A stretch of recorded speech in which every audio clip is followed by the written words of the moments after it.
We've actually been live for 5 seconds. Nope, but we are live now. Welcome, everybody, to the Mormon Newscast. It is the 10th of November, 2025. I'm joined by my esteemed colleagues, Radio Free Mormon and Rebecca Biblioteca. How are the two of you tonight?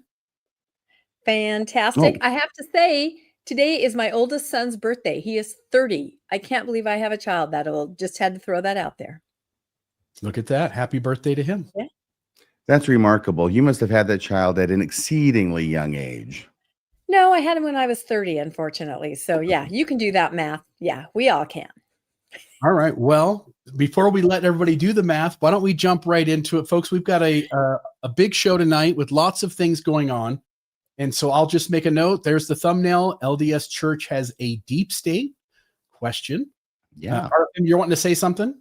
It's an allegation being made by none other than Tim Ballard. And you know, when Tim Ballard says something, you can take it to the bank. Yeah. And that's our lead story tonight. The other things we've got. So Tim Ballard claims LDS Church has a deep state. Radio Free Mormon will be covering that. Church calls sex abuser to high calling. So I'll cover that. There's a viral TikTok take on churches charity, and that's churches meaning plural. Lots of different churches, including the LDS Church, got examined on this one. We also have a story, even more religious AI freakout. A lost woman in the Bible is found. Those two will be covered by Rebecca. Supreme Court weighs in on same-sex marriage, and new apostle sets the record straight on humanitarianism. I guess that'll be interesting. So I'll cover that. Let's start off with our lead story. Mr. Radio Free Mormon, take us there. Yes. Just when you thought it was safe to go back in the water, guess who should appear? It's Tim Ballard. Tim Ballard's coming back, and he's coming back in style. He's coming back with fury and force and making allegations against the Mormon Church that are incredible, absolutely earth-shaking, and preposterous. However, a lot of people are going to believe him. Obviously, he seems to believe himself. And this is what I want to do. This is a story that ran a couple days ago. The first thing that's funny about this story, it's on the news. It's like 2.5 minutes long. And it's down there in Utah, so I don't know the players. I don't know their names, the newscasters, like you might if you live down there. But it seems like there are places where they're actually building in little laugh lines. There's more than one place where I found myself laughing out loud at the way they report this. And maybe it's intentional, maybe it's not intentional. The other side of it is that it's about 2.5 minutes. I've got 12 things that I want to say. There's 12 things about this that I want to comment on. And I think that after giving it a lot of thought, the worst idea would be to stop it 12 times in the middle of a 2.5 minute clip. So let's just play the clip. Let him have his say in this news story, at least. And then afterward, you can say whatever you want. Then I've got the next slide is actually all 12 of those points with timestamps on them. So we won't go there next. But let's just play this. Let everybody in the audience let us know what you think in the live chat. And Rebecca and Bill will get your thoughts in about 2.5 minutes.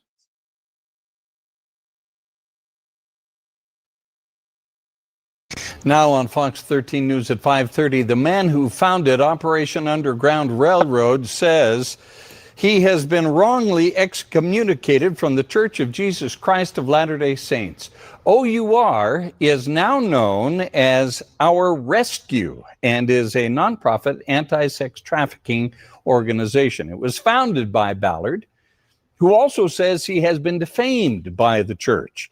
Fox 13 News investigative reporter Adam Herbetz joins us live in studio with an update. Adam. Well, Bob, we've been asking some of these questions now for more than a year, whether it's true that Tim Ballard was excommunicated from the church. Well, he cleared that up in a video that he posted late last night on Instagram. The video shows Ballard sitting at a desk with soft piano music playing in the background. He calls it a false excommunication. He says he did not get due process, and he says the church put out a statement denouncing him so that he would not become the next U.S. senator representing Utah. Now, that church statement is from September 2023. It accused Ballard of betraying a member of the Quorum of the 12 and accused him of morally unacceptable behavior. Now, around that time, Ballard was under criminal investigation for fraud After that, 6 women came forward to accuse him of sexual misconduct. 5 of those women still have active lawsuits. 1 was dismissed, but is being appealed. Ballard says the church's role in all of this is part of a deep state conspiracy that is hurting children and preventing people from watching his latest movie. This is going far and wide. It's going to every outlet, every podcast around the world. Every government official already has it. And we're doing this to defend the kingdom, to defend children who are being hurt by a lie. Tim and Catherine versus the deep church, deep state, deep church, you get it. Authorities inside the church have refused to retract the obvious defamation, which is now being used by groups like ISIS and traffickers and pedophiles in general to obstruct Ballard's work. Children remain in the crosshairs of these lies and these conspiracies. At one point during the video, Tim Ballard said that he would be issuing subpoenas to expose people who are part of the conspiracy. I asked if that means he plans on filing a lawsuit against the church. So far, I have not received a response, and so far the church has also not commented. If you'd like to see the full video and documents surrounding his case, it is on our website, fox13now.com. First you, Rebecca, then Bill. I'm sorry. It's a serious topic, right? All the things around Tim Ballard. But yeah, this was a lot this week. And, you know, he put out a couple different teasers where he said there's going to be a big announcement, heartfelt, with a heavy but determined heart. People were kind of, you know, trying to guess what exactly is he doing? What's he going to say? A lot of people thought maybe he's getting divorced. That was not the case. You know, I felt it had something to do with the LDS Church, but I kind of say well played, because what he's basically saying is, faithful members, you can still support me because I'm trying to help you. There's some evil influence in your church. And he has said the upper leadership doesn't even know that I was discredited. The upper leadership doesn't know there was a statement about me. They don't know I was excommunicated. It's something inside. Something is rotten in Denmark, right? RFM, I'll quote your favorite play. Yeah. And so it's actually kind of very well played, because people can now still support him, even though all the stuff that came up from the church, he's blaming the church spokesman, and his blaming Doug his Anderson, local state by president. name, right? Or Doug Anderson. Yeah, as if anybody could work just independently in the church. So it's very interesting. And of course, he says he's trying to blow the whistle on, you know, satanic ritual child abuse. And, you know, that's what he's been trying to do, and he's been silenced. So it's so out there. But I really feel when I read the comments on a lot of his things, it's working. People are saying, we're with you, Tim. We've got you, Tim. We understand, Tim. You know, and these are faithful LDS. So it's right. It's and it's one preposterous statement built upon another preposterous statement. It's remarkable, and yet people will follow him. And the thing that I find so instructive about Tim Ballard is I think he is the living, walking, breathing emblem of Joseph Smith. He is channeling Joseph Smith. This is Joseph Smith. Every time he failed, and he failed over and over and over again, he came up with absolutely preposterous excuses for why that happened. And although some people left, many stayed. And I think we're just seeing this again. If you can lie with a straight face, you've got something, kid. What comes to mind for me, first off, you said it, Rebecca, it's a really smart play on his part. When somebody runs your name through the mud legitimately, and you want to, rather than be accountable, what you want to do is you want to save face or try to get people to believe a different narrative. You get out there and you share the different narrative. What I think is difficult is that while being charged for fraud, not by the LDS Church, that's its own entity. Is there a deep state there going on too? 6 women. Everybody who's against him. Yeah. Are you seeing a pattern here? Deep 6 state. women, right? 6 women, 5 of which still have cases pending. Is that the deep state too? Absolutely. Yes. It's very deep, Bill. So even if the LDS Church incorrectly excommunicated him, he would still need to explain all the other things going on in his life that point to something unhealthy happening in totality.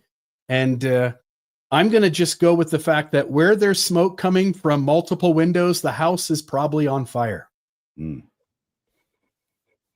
Well, He was all I worried can- about Doug Anderson. I mean, Tim has thrown him by name under the bus several Yeah. times, and he is simply a spokesman, even a spokesman for the real spokesman, Aaron Sherinian, right? Apparently, he's kind part of of the doing deep state. everybody's dirty work. So Apparently, he has no contact. He's not giving the messages given to him by his higher ups. He's just he's a tool of the Yeah. deep state. And the amazing thing, among many amazing things here, that we have to believe if we're going to take what Tim Ballard tells us at face value, is that somehow the top 15 individuals in the church have no idea about what's going on in the world. Mhm. None. And they had no idea in September of 2023 when this got published on the church's website. They had no idea. They had no idea about any of this stuff that was going on. It's ridiculous. And that's why it's so instructive, because people will still believe it. So that's just one of the many ridiculous things. Oh, yeah. Wrongly excommunicated. Timestamp 0.06. Yes. Like I noted, now we know, yes, he was excommunicated. He says at 0.27, he was defamed by the church. Okay, so the question is that he's going to have to deal with, was he defamed by the church, or was he defamed by the deep state within the church? Because as I understand it, a deep state has with it the implication that the people who were actually elected to their positions in the church of leadership don't know about the deep state. It's operating without their knowledge and without their authorization. So one of the necessary criteria that you need for a civil suit is some kind of negligence on the part of the people you're suing. So I don't know.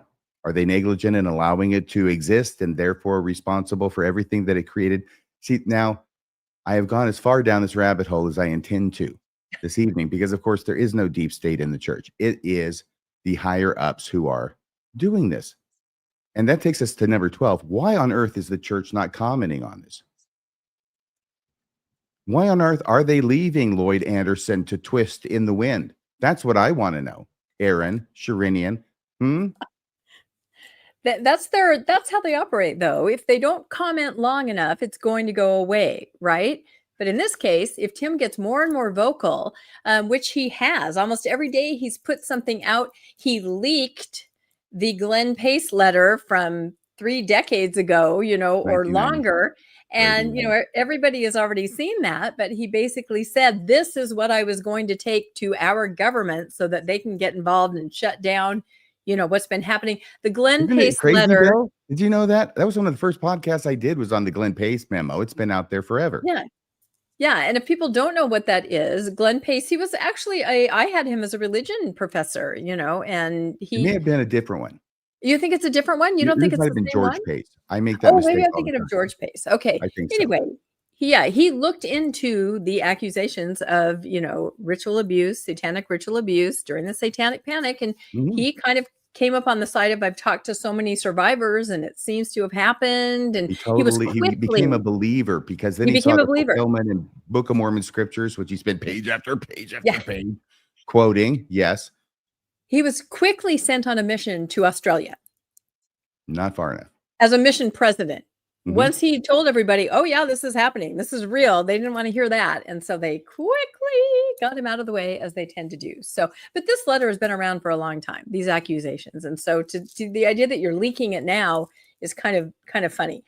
And of course, the significance of it is not what was in it, right? Of course, it is for Tim Ballard, right? Because I think that most people, have concluded that the Satanic Panic was a panic and there wasn't all this stuff going on. Okay.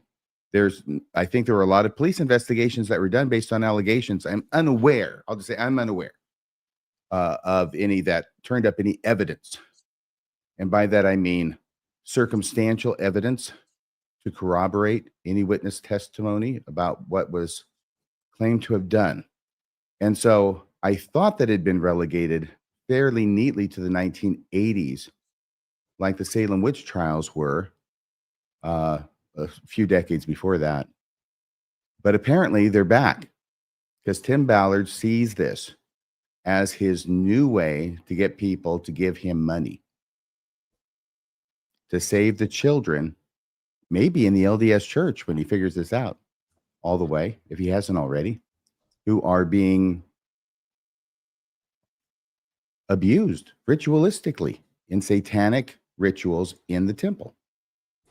Yeah, there's a lot of stuff that's been said by various people. And as you point out, RFM, I think there's enough people with a memory of that on one hand, I want to take that seriously. On the other hand, there's little to none and closer to none in terms of circumstantial evidence, which then has me very reluctant to go down that track. I want to say one thing about this. Go ahead. I just wanted to say that some people may misunderstand me when I say circumstantial evidence. It's common for people outside the court system or the police system to think of circumstantial evidence as weak evidence. Okay, no, it is not weak evidence. It's come to be used that way, but it can be weak or strong, just as direct evidence can be. That's the other category, and that's a witness perceiving something. Everything else is classified as circumstantial evidence. So you understand circumstantial evidence is also fingerprints. It's also DNA. It's anything you test at a lab. That's also circumstantial evidence. There is little to no evidence outside of people's memories. And that's my understanding. Now, yeah. I don't claim to be an expert on the subject, but I would think that if something had turned up, it would make news. Yeah. The thing I wanted to say about this is it amazes me because soon as Tim got in trouble with the LDS Church and members of the church sort of saw that all going down, Tim went over into other arenas. He went over to the Catholic Church and catered to them. And I find it to be a strange thing that when your credibility gets ruined in one arena, how easy it is to maintain the shtick by just going to some other place, some other town. And, you know, it reminds me of the guy who would sell medicines off the truck and just go from town to town selling the elixirs. And from New York to Ohio, from Ohio to Missouri, from Missouri to Illinois. And finally, once the leader had been killed, heading off west to Utah. And this they had to leave the United States. Yeah. And that's the game that gets played. So any final comments on this story? Otherwise, thank you, RFM, for bringing that to us. I was going to say one more thing. Rebecca. Go ahead. He also says that, you know, he's doing this for Elder Ballard. He's saying that the church has sort of thrown Elder Ballard under the bus too, by, you know, saying that he's involved in these things when he's not, you know, so that's another well-played kind of a thing, because it looks like he's very pro, you know, the brethren and trying to protect them actually. So the one question I do have is, in all of the things that he's revealing, will he somehow inadvertently shine another spotlight on President Nelson's daughter? Because if you remember, she was, you know, allegedly, and her husband, involved in all of this during the Satanic Panic. That is why the media fast happened when that all came out in the newspaper. Was that? I thought that was Nelson's daughter. That's what I said, President Nelson's daughter. I'm sorry. I thought you said Ballard.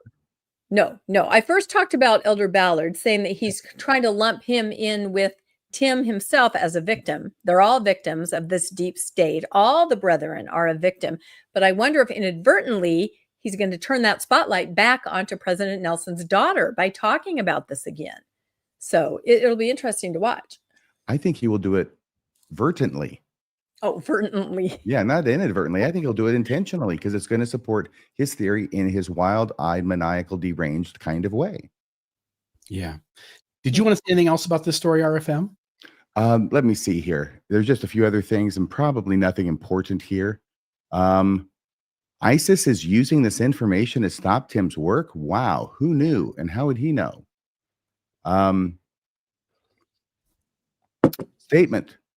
This statement he refers to that he's reading from went to every podcast around the world. Did you get one of those built? Because I didn't. Rebecca? Yeah. Did Tim send you one of those statements? No, I'm always out of the loop. I'm suggesting he's prone to exaggeration. Okay. So anyway, that was basically it. Oh, I did laugh out loud earlier too, the first time I saw it, when he said that he claimed that he got no due process from the church in his excommunication. Yeah. Said everybody excommunicated by the church ever. Yeah. All right. So that was that story. Oh, this is someone else's. Yeah. All right. So this one here, back in 2014, Raymond Casillas was a Mormon bishop and middle school teacher in San Antonio, Texas.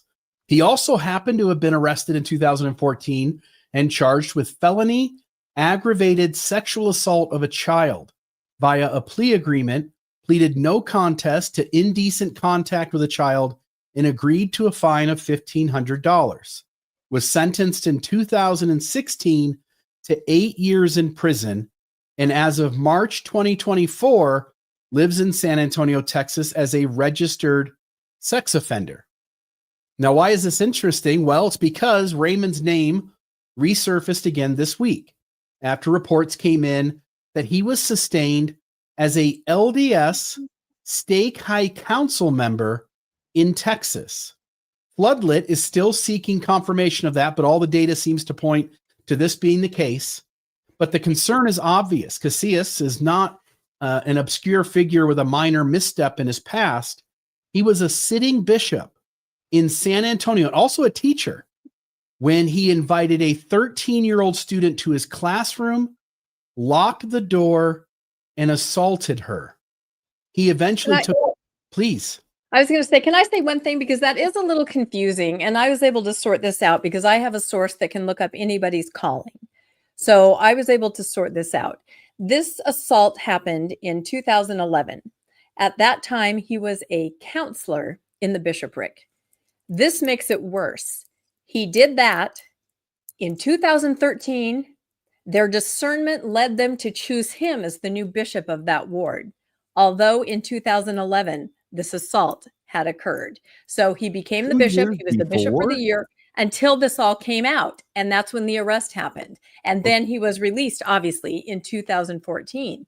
But that's the thing that I can't even believe. He allowed himself to be made the bishop, knowing his past. And so did God. God allowed him. If you believe the LDS Church to be true, God allowed a child abuser, a sexual child abuser, to be called as the bishop of the ward after the abuse occurred.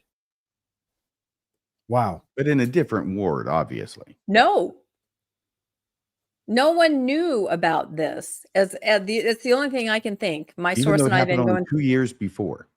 I think the victim may have come forward after a few years, because I don't know that, because he remained a teacher until 2013 when he resigned, according to Floodlit. So it sounds to me like no one knew of this abuse until those years later. And in the meantime, he resigned as a teacher and became a bishop, and then served his prison term, as Bill is going to talk about. So I have this inaccurate. He was a bishop when he was charged. Yes. He was not the bishop when the abuse occurred. As far as I can tell from my source, who looks up what year, what month somebody is called to a calling. Yes. Okay. And if Floodlit is correct that the abuse happened in December 2011, that's what I'm going off those data points. Floodlight says December 2011 for the classroom scenario, and then called as a bishop 2013. So he eventually took a plea deal, served 8 years in prison, and has been a registered sex offender since his release in 2021. Court documents confirm everything from the grooming to the assault to the prison term. LDS members even raised money for his commissary account while he was incarcerated. His parole ended in 2024, and sources say he may have already been serving in an elders quorum presidency since returning to church activity. If this reported high council calling is accurate, it raises questions for anyone who understands how leadership is supposed to work in the LDS Church. And we pointed to that. Not only is it supposed to be done by the Holy Ghost and discernment, but it's also in a system that calls lay leaders without any without any background checks or any type of looking into their past, with just a simple interview and a church worthiness test, and that person takes on that calling. So a man with this history, well documented, violent, involving a child, should be nowhere near ecclesiastical authority, let alone a stake level leadership role. Once again, showing a system willing to look past the risk of harm to another child in favor of forgiveness, while offering little transparency or reassurance to the people who have to live with the consequences. Floodlit continues to search for verification, but the mere possibility that a convicted sex offender could move this quickly into trusted leadership speaks to a deeper institutional pattern that members and former members recognize all too well. Thoughts from you two? Yeah, I wanted to thank Rebecca for explaining that, because that made a lot more sense once you were done with that, understanding that the event happened and then it was unreported for. That's the couple only of thing I years. can guess. We just know those data points, and that's the only thing that makes sense, because he continued as a teacher for 2 years after the incident. So you would not be a teacher if it was reported, I hope. And so not only was he called to be a bishop before being accountable for the crime, now he's a stake high councilman on the other side of his sentence. And so the church, in both instances, both prior to his conviction and after, see no problem with having this man in high up church callings that will certainly put him in contact and have a position of trust that would, if he were to manipulate, would allow him to get access to youth and kids again. Oh, yes. He was very impressive to the parents, I'm sure. Well, and the comments I've read on this Reddit thread, there are hundreds, people in the area have tried to raise the alarm. I've seen comments that said, I contacted the news. I contacted the area authority. I contacted others higher up in the stake. People are trying to understand why this is happening and raise some kind of alarm about how inappropriate it is. And he's still called. I think this was prior, when they understood that he was going to be called. And I would like to know how many people sat in that meeting and went like this. I think you're right, Bill. It's that forgiveness thing, but does forgiveness mean put other people in harm's way? You covered a story 2 weeks ago, RFM, about King County, where the ward welcomed someone else back in with open arms, and it happened again. So I'm sorry, there are just some scenarios you can't come back from. Mormons have been doing this for a long time. I'll say one more thing about this, which is, with everyone having made attempts, with lots of people having made attempts to notify the ward and the stake of this situation, it means the church can't plead ignorance. It can't say that it just doesn't happen to know. It knows, and it continues to allow it. And that, to me, is just, simply put, damning. Talking about making calls to try to get things. By the way, Rebecca, you sent me this today, just so we're on the same page. High Counselor, as of October 12th, 2025. The abuse happened while he was you sent me this, which said the abuse happened while he was a bishop, but you're saying that's not the case. No, if you go down farther than I had checked with my sources, because I thought that sounded strange. And once I read Floodlit's, timeline that had happened in December of 2011, I checked back to his church resume and saw, wait a minute, he was a counselor in 2011. So, and maybe someone will write us and set us more straight. Like I said, these are just data points we've been given, and it's kind of what we're deducing from that. So, but we do know he was in prison. We do know, that's a fact. So, in the bishopric from 2010 to 2013, he was the bishop in that same ward. January 2013 to February 2014, and that's when everything went down. So that's why he's released. He goes to prison, and he is currently on the High Council since October 12th, 2025, and a Sunday school teacher since June 8th of 2025. So that's the data that we've got. Again, talking about making phone calls, you've got an interesting story here about a woman testing the churches to see who would help a starving child. Yeah, this was fascinating. It just kind of took off, and so many different people sent this to me. I'm kind of reading my phone here. This is a headline about it, and I'm going to play one of the videos. I'll have Bill play it at the end of this little discussion, but it says, TikTok mom's viral baby formula experiment exposes religious institutions refusing aid. And, I don't know that I would use the word refusing, because I have watched a lot of these videos, and it's more like they just can't figure out how to help. But it says, Nicole Monroe's viral TikTok calls reveal many churches refusing to help a mother needing baby formula. So basically what she did is she called around just using Google, if she put herself in the position of a mom who didn't have formula to feed her baby, right? And she made phone calls using information that she got online, like any person would be. And she made TikToks of all of these saying, my baby hasn't eaten for 24 hours. I'm out of formula. I was told that I could get help from you, and this is true. I think, we hear sometimes the government saying, go to your churches. This is what they're here for. This is the humanitarian factor, that this is how you're supposed to get help. So it says TikToker Monroe was drawn national attention with her social experiment, revealing how many churches fail to act on their own teachings of compassion. Pretending to be a new mother, unable to afford baby formula, Monroe called dozens of houses of worship across the United States.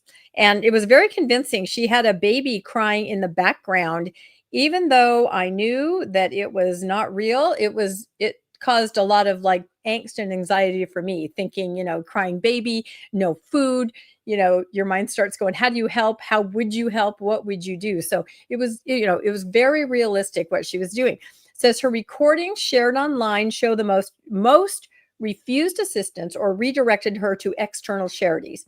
At East Somerset Baptist Church in Kentucky, the staff explained they stopped helping directly 2 years ago.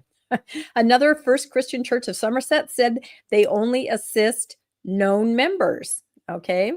I mean, that's something.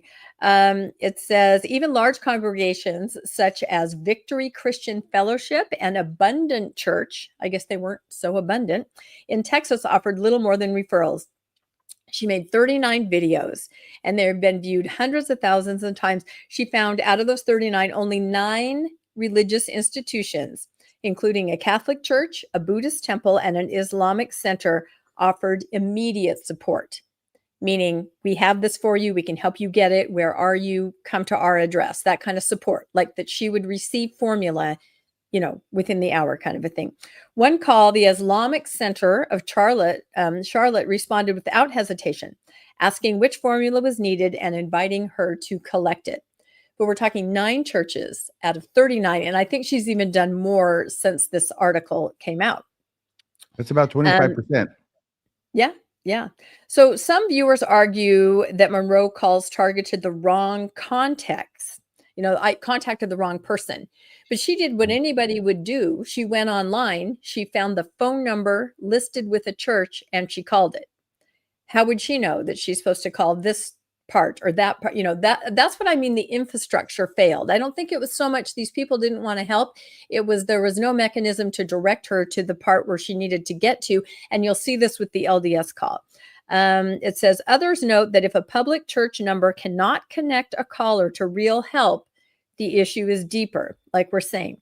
As Monroe, once a teen mother herself, pointed out, it's not even they don't have it, it's that they won't even try.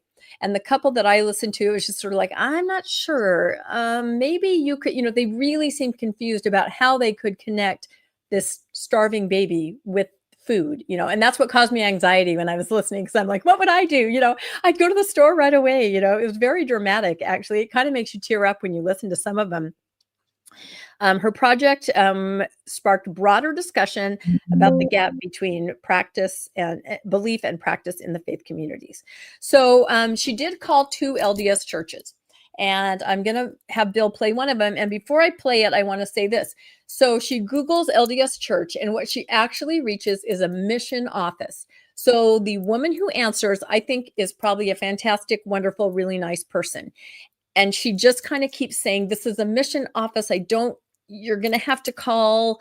We have a storehouse. She's trying, but is it a failure of leadership to put those numbers in the hands of people that might be called, because that's on the website? It's infrastructure. I don't in any way want to say this woman is heartless. She does say her name on the video. And that's kind of why I'm saying that.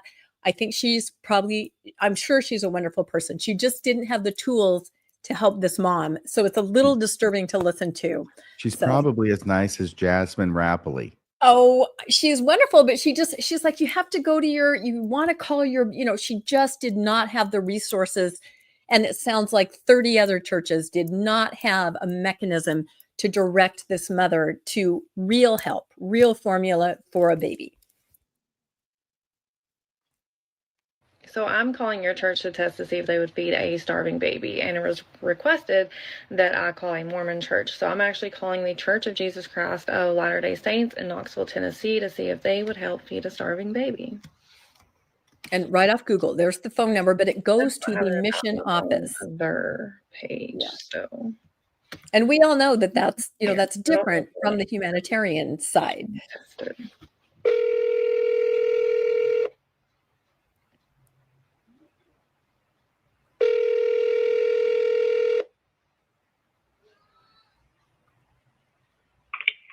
Tennessee Knoxville Mission Office. This is Sister Mendenhall. Hi, yes. I was wanting to see if there's any way y'all could help. I have a 2-month-old baby, and I ran out of formula last night, and so she's not ate since last night, and she is starving. And I was wanting to see if there's any way y'all could help get formula for her. We're a main office. We're not a.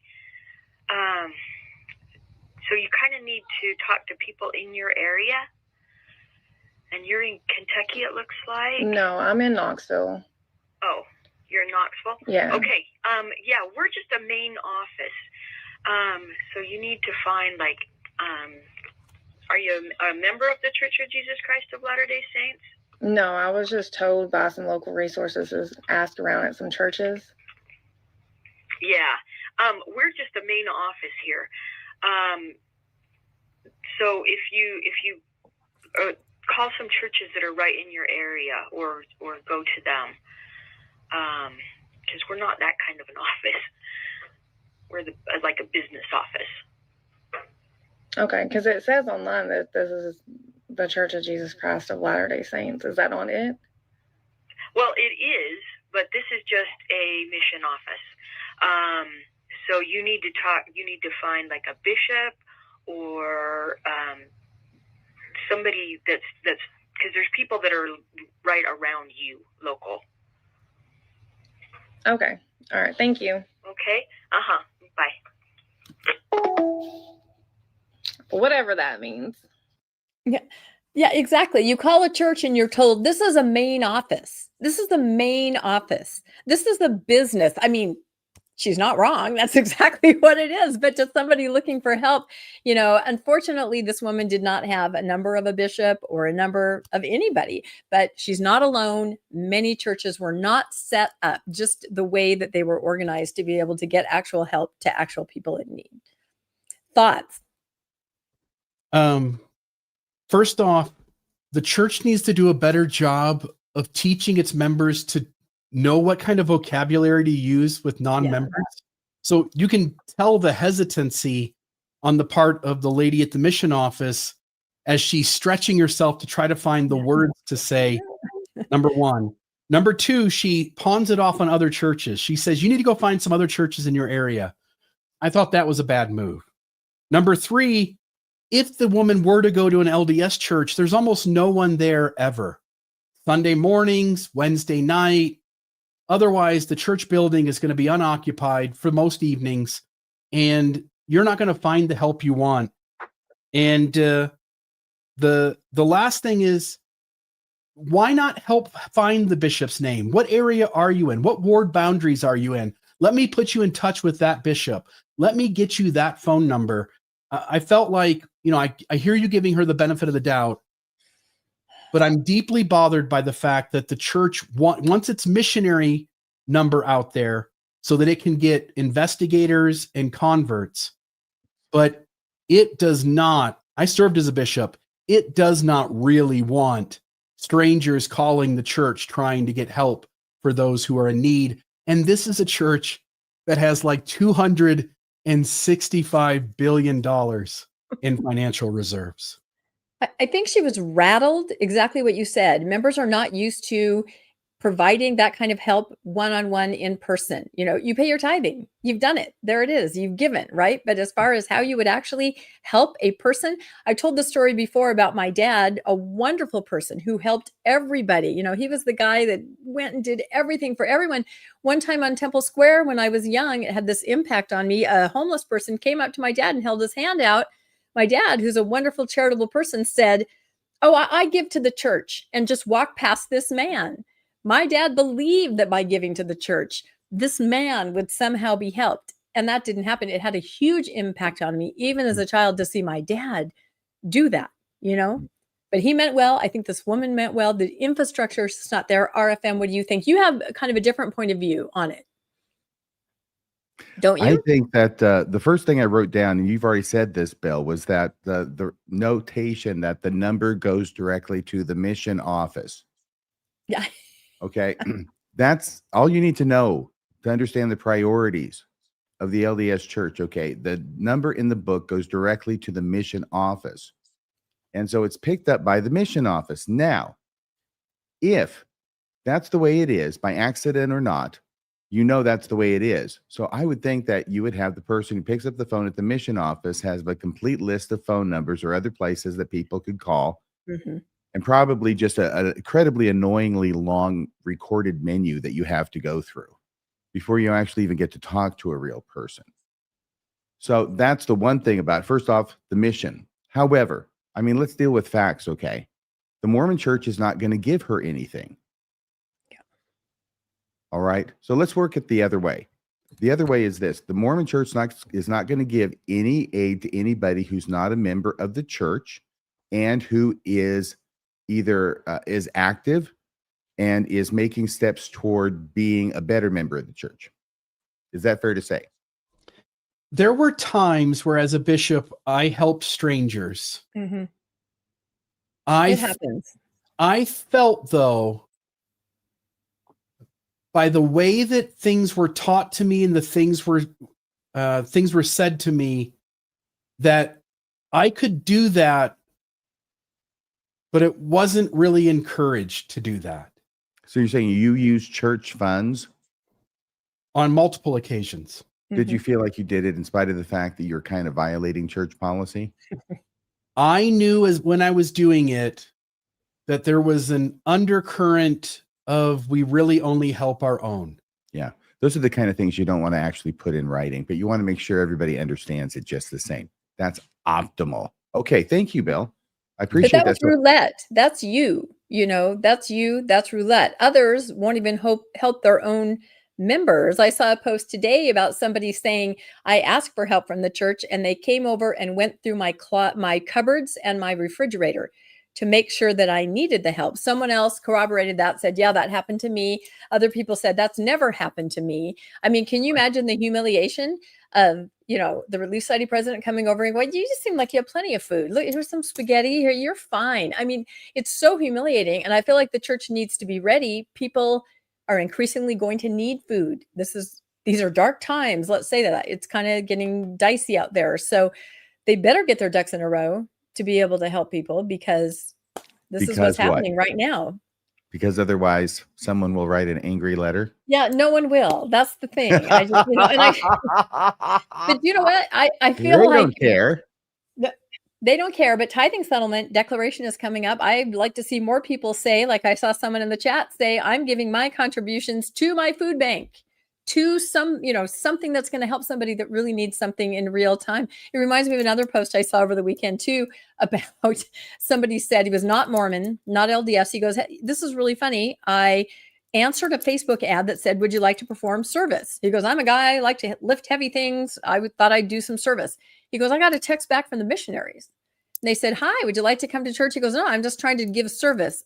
We don't really do that. We don't really have any opportunities, but would you like to come to church? Would you like to know more? So even these little, clickbaity things about would you like to serve, you're going to contact him. You're a person that wants to serve. All you get is a missionary invitation. So you're not wrong about that. The church could shine so much brighter than it does. It could. Well, talking about missionary invitations, our next story is a company aggressively trying to convert one's employees. You're the segue king tonight, Bill. Look at that.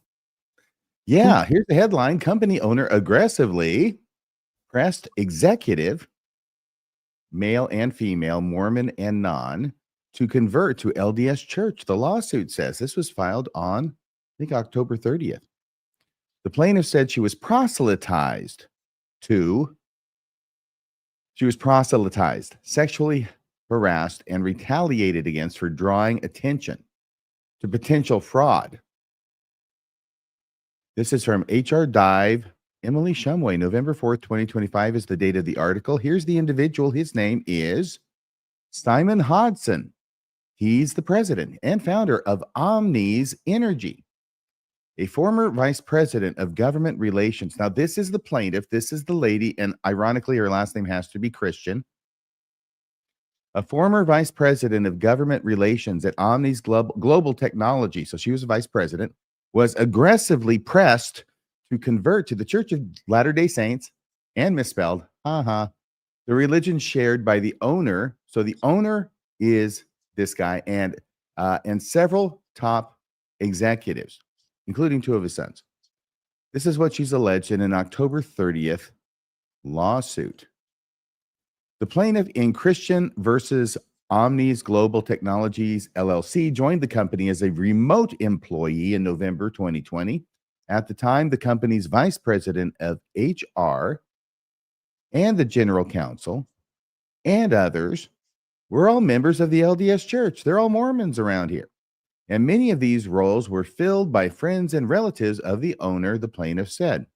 I just wanted to make a note. It was on the prior slide, just not here, that the company president and his two sons, both of whom were higher ups in the company, were also LDS. Simon K. Hodson, founder and CEO, pictured.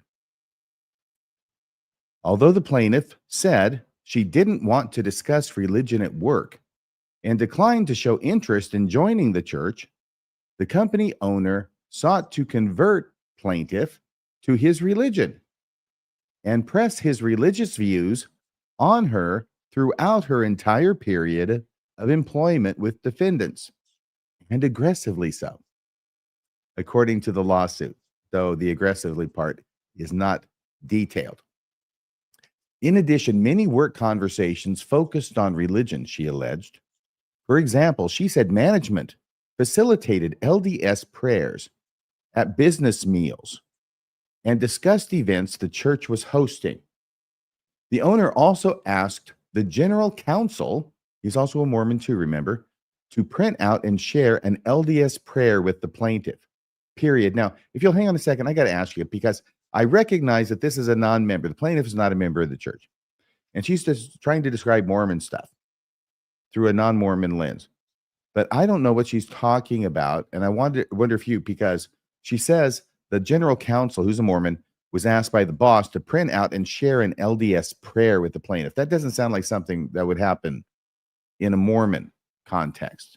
Do you think it might be something else, or they're just doing something strange? By the way, so everybody knows, in the Mormon context, prayers are famously impromptu.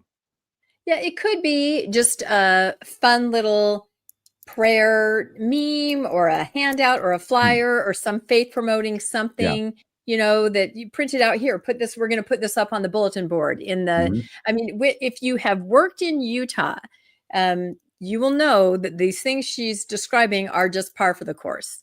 And I'm not talking about working at BYU like I did. I'm talking about just out there. Conferences played in the background. You know, there are pictures of Jesus. There are flyers like you just described, little sayings, quotes from an apostle on the bulletin board. I'm not saying every place of work, but if you're, and this place seems, you know, like it should be pretty professional. I know mom and pops can be like that a lot. And it's just par for the course that they're all LDS, their employees are LDS. You're talking the language. You don't. I mean, I get the LDS prayers at business meals. In other words, they're blessing the food, right? And discuss the events the church was hosting while they're talking about church stuff, I'm sure. Yeah. So did you have any thoughts on that, Bill? I was just looking up to see if there was any handouts or, you know, something the church could, because missionaries, I remember going out with the missionaries lots of times where they would teach people what the mode of prayer is, you know, address four steps. Yep. And I just wondered if there was something that could be printed out and handed off, and I'm not seeing anything. There's a couple of primary handouts, but I suspect those are not what we're talking about. And that actually may be what the general counsel was told by the boss to print out and hand to her so she'd know how to pray. See, that makes sense to me. It could be the young women's theme. Who knows? It could be anything. It could be a quote from, you know, one of the female leaders in the church. It could just be anything if he's trying to reach her, you know, and appeal to her as a woman, basically. You know, here's some women leaders. Here's what they say. So I don't know. Yeah. I looked at the lawsuit. I actually read through the lawsuit. There it is. Michelle Christian is the plaintiff. You see it circled. And she's going against all these different companies. These are all the subdivisions or companies under the same name, Omnis Global. And here is this page, which I think is of interest. If I can just bring us down here. I think I can. Hang on just a second here. How about that? So Hodson, that's the president, was quite vocal with plaintiff. I'm at the top about his intentions to bring her over and have her join the LDS. And plaintiff often uncomfortably and politely declined. So, he's being a good Mormon, but unfortunately, you don't do that. You're the boss, for crying out loud. Plaintiff was vocal to both Hodson himself and Jonathan Hodson, that's one of the kids, about her protestations of Hodson's behavior about religion and her preference not to discuss religion at work. Defendants did not maintain any type of employee handbook during plaintiff's tenure and had no real avenue for redress of internal complaints. And Hart, Vice President of Human Resources, openly condoned some of defendants' obvious discriminatory behaviors. They're referring to him, saying he agreed that the proper place for women was in the home. 34, simply by way of example, at a company meeting, sorry, I anticipated it. At a company meeting, Stevens was speaking of his young child, and Hodson made a negative remark about women being better suited for staying at home. Thereafter, Hodson directed Stevens, who is the general counsel, I believe, to share an LDS prayer with plaintiff and actually directed him to print it out. LDS teachings proscribe, by the way, I think this is supposed to be prescribe. LDS teachings proscribe responsibilities and blessings of an LDS wife and emphasize a woman's support of a male as the patriarch of the home. Let me see here. There we go. Plaintiff reported to Hart that she opposed Simon's derogatory. Let me see here. If I can just, how do I make this take up the entire screen like that? Plaintiff reported to Hart that she opposed Simon's derogatory comment about women being at home, and Stevens provided her with a written copy of an LDS prayer. Shockingly, Hart said he found nothing wrong with it and believed in those teachings himself. 37, that's the Vice President of Human Resources, I think. Do you think it's the proclamation of the family? Listen to that context there. Talking about women being in the home and printed off something. You might be right. I'll bet you're right, Rebecca. I mean, now that I understand the context, I'm trying to think, what would somebody here? Look, this is what our church says about it. Yeah, it seems like that might be it. Wow. I think you've got it. By George. I think it is. Of course it is. That's even more disturbing. Oh my God. Well, she's bringing a lawsuit about this. And, there were a few more things, I guess.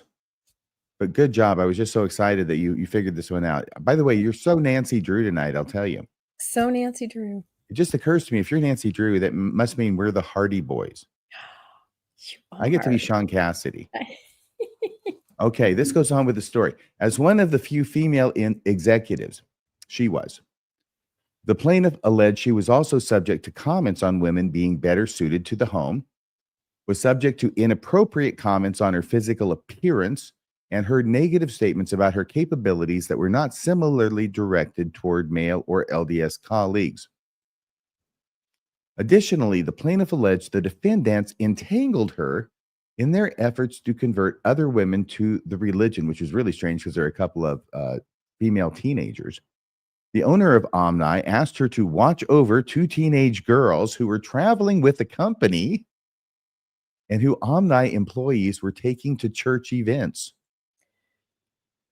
That part was weird to me. I wondered if his own children or some children of the employees, where they just said, you're a woman, watch our kids. They have to go to a youth conference. Could it be something like that? I can't quite figure that one out.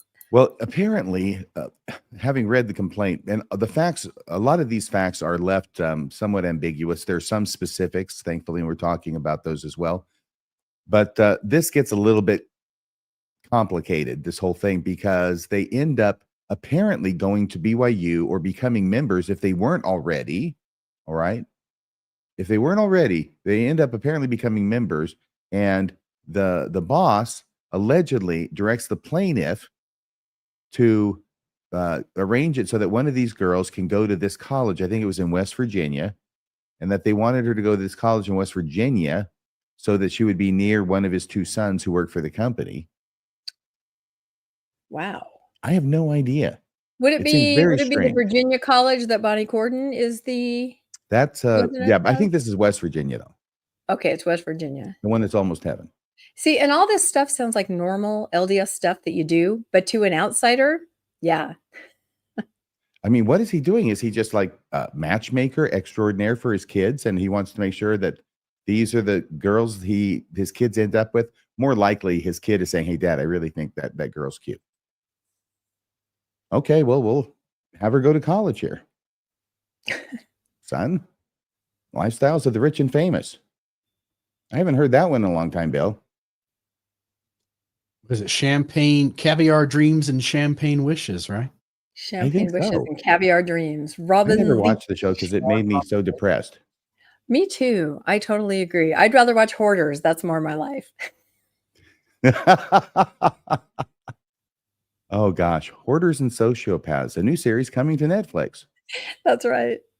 You're not wrong. Well, I'm not sure. Did I get to the part she expressed her discomfort with the situation?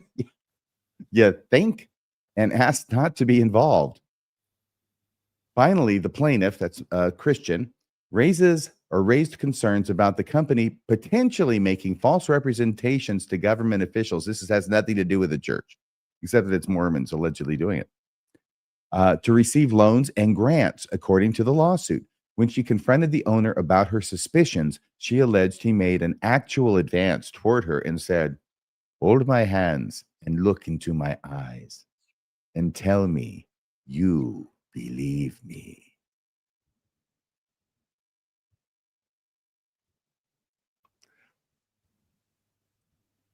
Sounds like your typical church leader, right? By the way, this part where she gets fired like almost immediately after this happens, definite. This is a lawsuit that we see quite a bit, I think. The thing that makes it more unusual and, of course, more newsworthy for us here at the Mormon Newscast is all these efforts to convert her over, as well as sharing unwanted spiritual advances, I guess, and physical advances in one instance. Here's their homepage. Shortly after this confrontation, and after complaining to the owner in an email about his behavior, the worker was terminated, according to the lawsuit. The plaintiff filed a lawsuit in the Eastern District of Pennsylvania, alleging sex discrimination, retaliation, and harassment in violation of Title VII of the Civil Rights Act of 1964, religious discrimination, retaliation, and harassment in violation of Title VII, and retaliation in violation of the False Claims Act. She also alleges Omnis engaged in unjust enrichment by withholding a promised bonus of more than $200,000, as well as breach of contract and unpaid wages in violation of Pennsylvania state law. Omnis did not respond to a request for comment. They consider the matter closed. Yeah, I'm not sure the courts are going to agree with them on that. So here's the deal, okay? Is this okay or is it not? Well, we have to wait for the court to weigh in. But as a general rule, employers should not try to suppress all religious expression in the workplace. The U.S. Equal Employment Opportunity Commission stated in a technical assistance document related to religious discrimination in the workplace. However, employers must consider the effect such expression has on coworkers, customers, and business operations, EEOC said. If an employee complained about proselytizing by a coworker, the employer can require that the proselytizing to the complaining employee cease. EEOC said. That makes sense, doesn't it? The right to work free of harassment most likely trumps another employee's right to practice their religion in their workplace, including by proselytizing, according to an article published by legal source Nolo. Employers are not required to accommodate religious behavior that creates an undue hardship and conduct that harasses other employees or customers imposes this kind of burden on the employer. There's a balancing act to be done. But this isn't an employer talking about one employee who's trying to convert another employee. This is about the boss himself. And I got a feeling that's going to weigh into the calculus of this. Okay, so that was the last slide on that story. What are your thoughts? Bill first. I have been here in Utah, things get weird.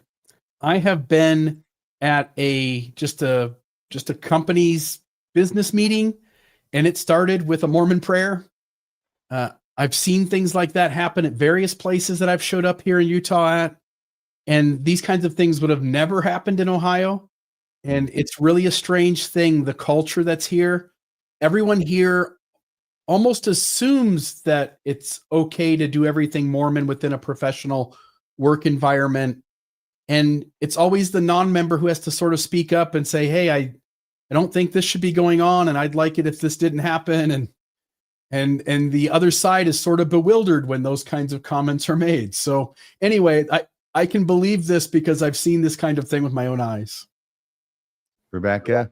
Yeah, I have too. I've spent a lot of time working in Utah. Of course, I worked at BYU. That is a whole different scenario because it's a private institution, right? But I think about my first job interview there, and it was a woman interviewing me. Everybody in my department was much older, never married, widowed. There were no real married people there. And she said, is your husband okay for you applying for this job? I was like, yes. And then she said, and are you planning on getting pregnant anytime soon? Like, tomorrow? No. I mean, and I just answered those questions, although in the back of my mind, this was, 90s. I was like, if you can ask me that. But then I realized private institution, you can. I think one of the things what Bill said, it just seems so normal. Unfortunately, the person you would report to often is not going to pick up on it.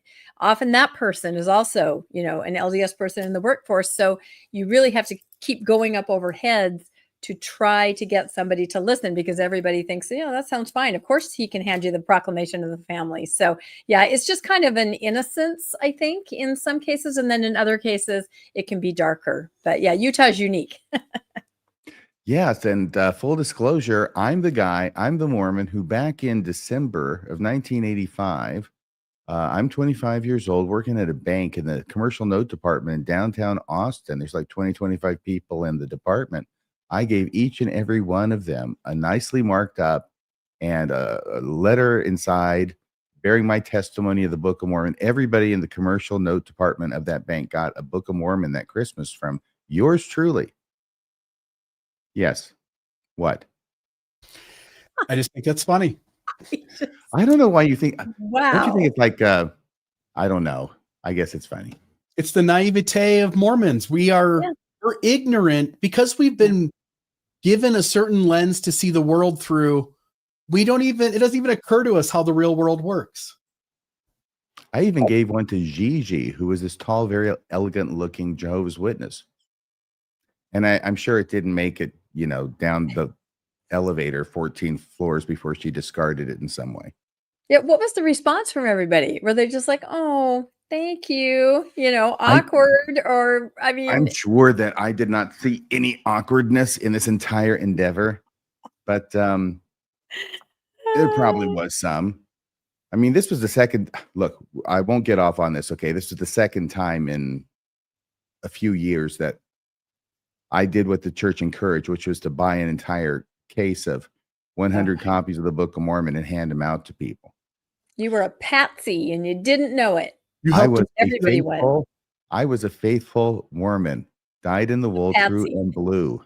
You helped them go through that old stock of Book of Mormons they were trying to get rid of in the pass-along program. That realization when that book came out, it was called the Book of Mammon, where that revelation came out, at least as far as I was concerned. That kind of stung. Boy, oh boy. Yeah. Well, there's that. Our next story is, by the way, thank you, RFM. Our next story is something on a stunning find Is this you, Rebecca?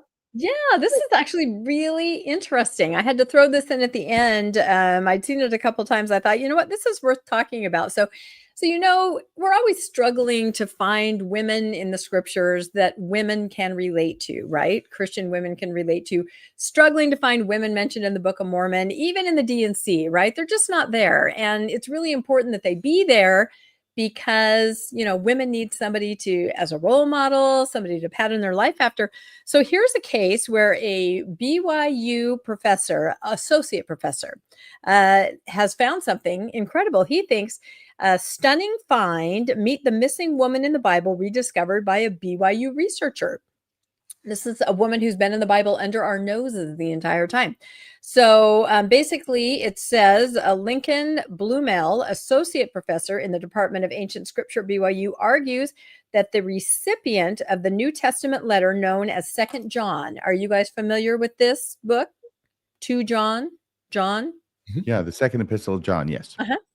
This is what we're talking about. Do you know who, as far as you know, who was that sent to? Do you remember it all? Well, I think this is where section 25 about Emma Smith is riffing off of when it calls her an elect lady. Yes, this is why this is really important. It was sent to an elect lady.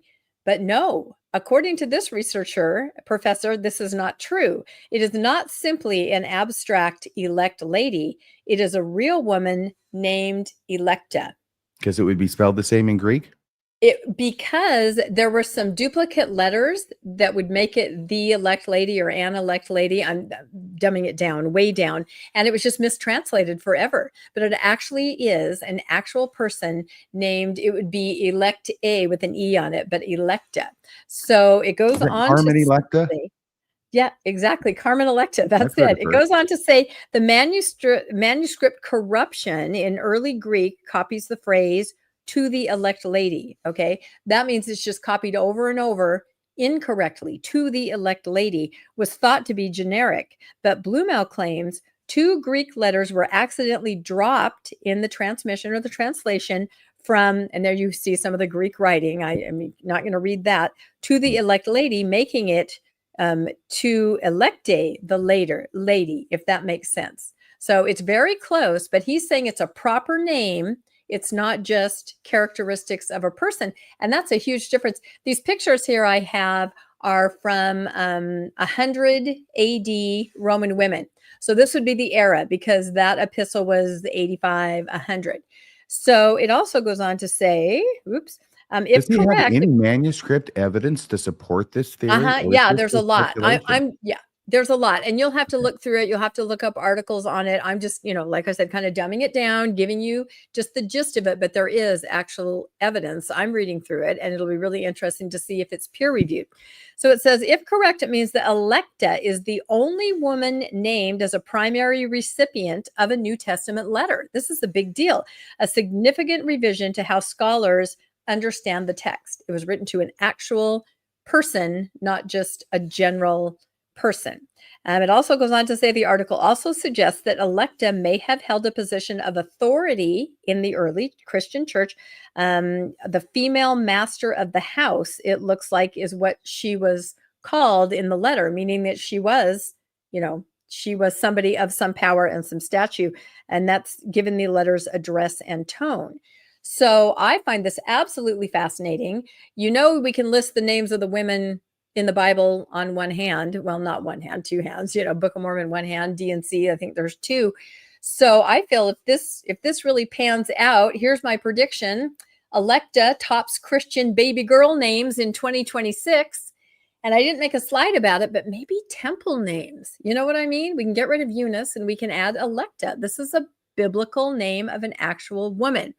Now, I did start thinking about how women are looking for role models, like I said before, and churches are trying to fulfill this, right? Yes. They're trying to kind of promote what little they do have and make it into something. So have you guys ever heard of Thecla? Sure. Yeah, exactly. So I'm thinking about Thecla. Sorry, I'm trying to get back to my slide here. Autobaptism. Huh? Autobaptism. She baptized Self-baptism, herself. that's right. She was, sorry, I'm getting back to my slide here. She was an actual badass, if I can say that on the air. And hold on one second here. There we go. Paul and Thecla. It was a Gnostic gospel, right? It refers to the Acts of Paul and Thecla, an apocryphal and non-canonical Christian text from the 2nd century, which tells the story of Apostle Paul's impact on a young woman named Thecla. Inspired by Paul's teachings on chastity, she renounced her fiance, right? Mhm. I've had enough of you. I'm going to do what Paul says. And she moves on from him. She survives martyrdom in that she was going to be, I think, burned at the stake, and a giant rainstorm came up. She was going to be eaten by wild beasts, and she was able to tame them. And self-baptism, there was thrown no one into to like baptize. a vat of wild seals, and then like a bunch of light eels, electric eels, zapped them all. Yep. That's It's not it very exactly, but dramatic. for some reason I remember it that way. Yeah, no, I'm telling you, the Gnostic Gospels. I mean, if we were doing Come Follow Me on those, good heavens, a lot of us would go back to church. Anyway, she self-baptized herself because there was nobody to do it, and she became a preacher. Her story, of course, was later removed from the Bible, but the text was widely popular in the early church. So I'm thinking, if you have Electa, you have this powerful Roman woman who Paul thinks enough of to write an epistle to. Maybe Thecla's going to make a comeback. Maybe that could be a new baby name in the Christian world. Maybe twins, Thecla and Electa. I can't even say that like that, but You know it something could is be. funny, Rebecca? Rebecca, are you there? Yes, I'm here.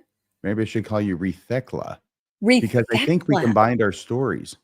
The seals event is this. In the legend, Thecla is thrown into a pit filled with savage seals to be killed. Yes. The miraculous intervention is that before the seals can harm her, a large rain cloud appears and a lightning strike kills them all, allowing her to survive. Yeah. I mean, you can't make this stuff up. It's pretty exciting. And what kind of a Apparently you role can. model is that, right? She's a warrior princess almost. So I feel like maybe she could make a comeback with Electa. And here is some insider information that I have hot off the Electa and presses. Thecla appearing Electa and Thecla on the stage. and Rebecca Bibliotheca. Thecla. I feel like I'm talking with a lisp. It's Anyway, like the this is Nina the kind of Pinta and the Santa interesting. Maria. So I have heard through the grapevine Yeah. that a group of sermons by our very own Eliza R. Snow, Mhm. Smith Young, Mhm. it will never be released under those two last names, right? They try to keep that under wraps. They don't want to draw attention to that. But these are going to be released onto the, gospel library. Wouldn't that be interesting? As long And as they don't again, have to give the women the priesthood, they'll do anything. that's exactly right. So they're just like pulling teeth, trying to find these women of authority and power, somebody that Paul wrote an epistle to, sermons from Eliza R. Snow. Let's make Thecla great again, just to give women something so they lose interest in Heavenly Mother, I think maybe. But anyway, it's And the kind of priesthood interesting. especially. Exactly. So I encourage everybody to go look this up about Electa because it's pretty interesting. And of course, there's a lot more details, a lot more scholarship behind it. But if this is true, we can add another name. And we have so few. It's kind of exciting. I am always impressed that there's always new scholarship to be done and new things or lost things to be found. So thank you very much, Rebecca. RFM, we've got another story that is on a court case as well. And so would you run us through what's happening here? Yes, I will. Thank you. Supreme Court rejects challenge to landmark same-sex marriage decision. This is from Maureen Goropa, USA Today, November 10th, 2025. Just briefly touching on this because it is of significance, especially in the LDS community. Plaintiff Jim Obergefell holds a photo of his late husband. This is actually from 10 years ago, right after the decision was made in the Obergefell case. He holds a photo of his late husband, John Arthur, as he speaks to members of the media after the U.S. Supreme Court handed down a ruling regarding same-sex marriage June 26, 2015, outside the Supreme Court in Washington, D.C. The High Court ruled that same-sex couples have the right to marry in all 50 states. This Obergefell decision led directly, according to President Nelson, to the church creating a policy, that policy of exclusion, which they snuck into the manuals or the leadership manuals by night and was leaked on November 5th of 2015. Okay, so definitely a huge impact there. This story goes on.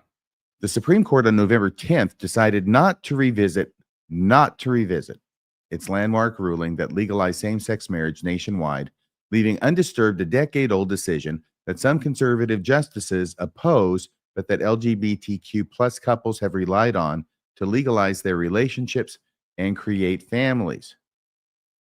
The court rejected an appeal from Kim Davis, a former Kentucky county clerk who drew international attention when she refused to issue same-sex marriage licenses despite the 2015 decision Obergefell versus Hodges, due to her religious beliefs. Davis asked the court to overturn the decision as she appealed the case in which she was ordered to pay compensation to a couple after she denied them a marriage license. You may remember this happening. After the district court ruled against Davis, she was ordered to pay $100,000 in damages to the couple and $260,000 for their attorney's fees and expenses. If ever a case deserved review, her lawyers wrote in their unsuccessful appeal to the High Court, the first individual who was thrown in jail post Obergefell for seeking accommodation for her religious beliefs should be it. She was not thrown in jail initially. She was told by the judge, you got to do this, and then she refused to do it again. So for twice doing it, then she had to go and spend a little time behind bars. But Notre Dame Law School professor Richard Garnett said Davis's appeal was a minor fact-bound petition that didn't clearly give the justices the opportunity to revisit their 2015 decision. I think he's right. Although various commentators and activists have spent weeks claiming that a vehicle for overturning Obergefell was being considered by the justices. In other words, this would be a case whereby they could overturn their prior case, saying that same-sex marriage is constitutional. So he says, although various commentators and activists have spent weeks claiming that a vehicle for overturning Obergefell was being considered by the justices in this case, no informed court observers ever thought that the court would grant review in this case. He said, the case does not actually present in a square and clean way the question the coverage has suggested it does. So I think he's correct about that. I'm going to give you an analogy here in a second, but I'm going to complete this story first. The issue in this case is whether Kim Davis lawfully refused to issue a same-sex marriage license after the U.S. Supreme Court had ruled same-sex marriage constitutional. This is actually my comments, okay? That's the issue in her case. Davis doesn't get to attempt to reverse the Obergefell decision on this basis. And here's why. And I've had this happen several times. People will have a restraining order against them for whatever reason. And they don't come to me until they're charged with a criminal act of violating the restraining order, right? So a person comes to me, there's a restraining order, there was either a hearing or something that happened in order for it to be put in place. I wasn't part of that. They come to me, they've been charged with violating the restraining order. And so often that I could not tell you how many. The question from the client comes up, well, that order, that should not have been entered, and that there was stuff that happened at the hearing where the order was entered that shouldn't have happened, or blah, blah, freaking blah. And I have to tell them every time, okay, it doesn't make any difference. All right? It doesn't make any difference if you can't go back and relitigate whether the order was valid because a judge said it was. So if there is an order that exists, as long as it's statutorily and constitutionally sufficient on its face, okay. All right? If you've got an order that exists, you don't get to go violate it and then claim that your defense is that it shouldn't have been issued in the first place. That's all I'm trying to say. So here imagine what society would come to if we decide that everybody gets to violate every restraining order that they think shouldn't have been issued in the first place. You may as well get rid of the process altogether. So this is what I think that she was doing, and why this other professor was probably correct, is that she's saying, okay, as a clerk, she refuses after the U.S. Supreme Court. It doesn't have to be that dramatic. It could just be the Superior Court, judges in her own building. But she's a clerk. She's in charge of giving marriage licenses. The U.S. Supreme Court has said it's constitutionally protected. You have to do it. And then she says, I'm not going to do it. Well, why not? Because of my religious beliefs. Well, that's not a defense. Okay. If you work for the government, you have to abide by the laws of the government. We can imagine how things would fall apart if we said, okay, well, people then have special excuses that they don't have to do what they're told in the government by higher ups. So I think that this kind of case was sort of doomed to never make it big in the U.S. Supreme Court, just because I think it's so obvious on its face, and it wasn't something that was going to lend itself, even if the Supreme Court were interested, and I don't know that they were, it wasn't going to lend itself to reversing the Obergefell decision anyway. Your thoughts? I assumed that might be the case, but then you never know. There have been other things that have been reversed that you're just like, I cannot believe this happened. So yeah, I was very happy to see that, but you never know, right? Right. But in other words, if she's saying that in this case over here, where I got sued by these other people, right, because I wouldn't give them a marriage license, if her defense is, and it was, that I was in the right because Obergefell was unconstitutional, that's what you can't do. You can't go and say, well, I will obey a United States Supreme Court or, decision order. I will obey it only if I think it's constitutional. See, the fact that they have ruled means it is constitutional.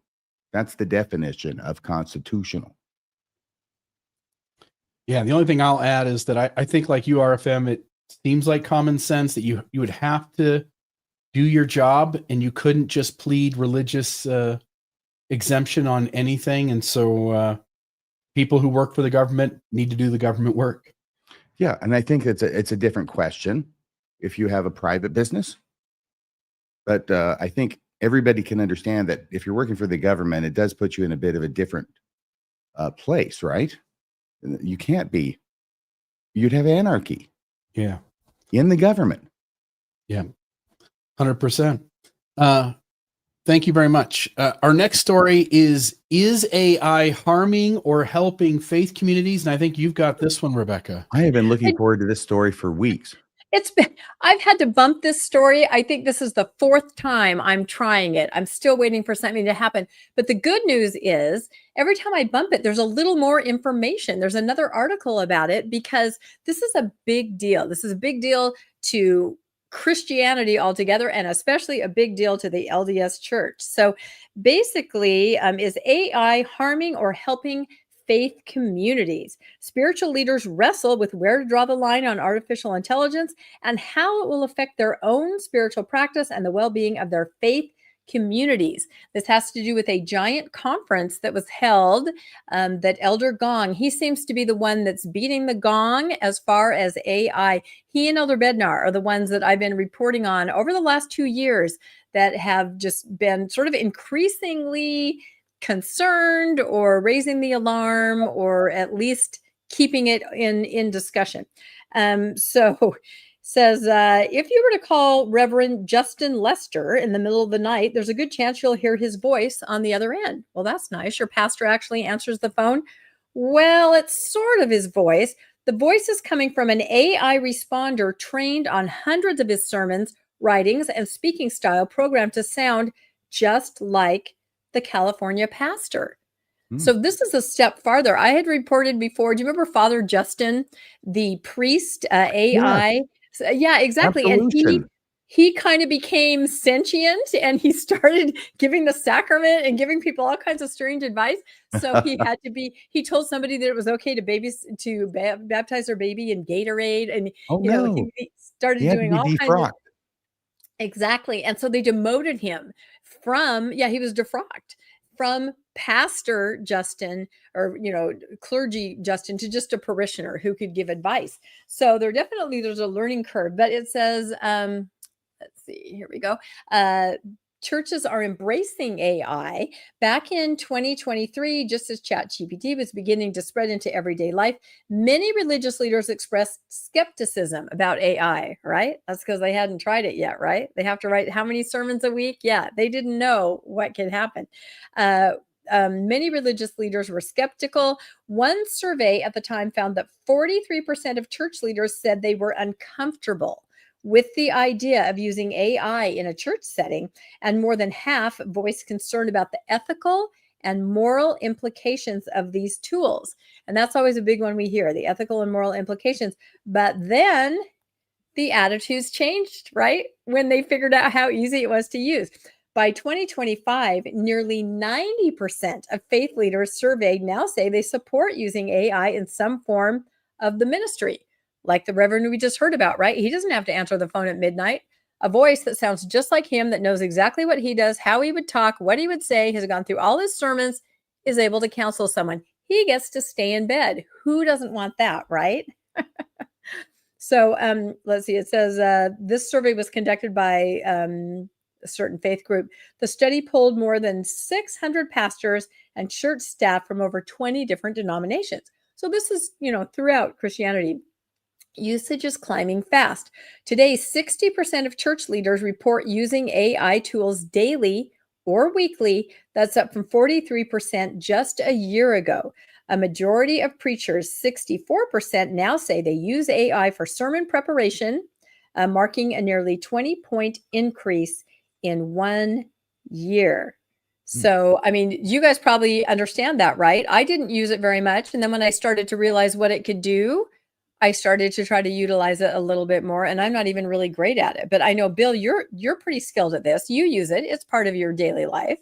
I think it's life change. What I mean by that, I think if you can imagine what the world looks like in 10 or 15 years, I think AI is going to infiltrate every company, every facet of life, and impact how we do business and how we connect with each other. I think AI is going to dominate us. It is. I refuse to use AI for one simple reason. You know what that is, Rebecca? What? I watched 2001: A Space Odyssey all the way to the end. Yeah, or Terminator. I know, we all know, but we're too lazy. It's too easy. Do you know next year for $20,000 you can get an in-home robot? His name is, I want to say Nemo, but that's not right. Neo. Anyway, he wears a sweater. He weighs 66 pounds, and he can do things like fold laundry and put dishes away. I'm telling you, this is on the horizon. This is not the future.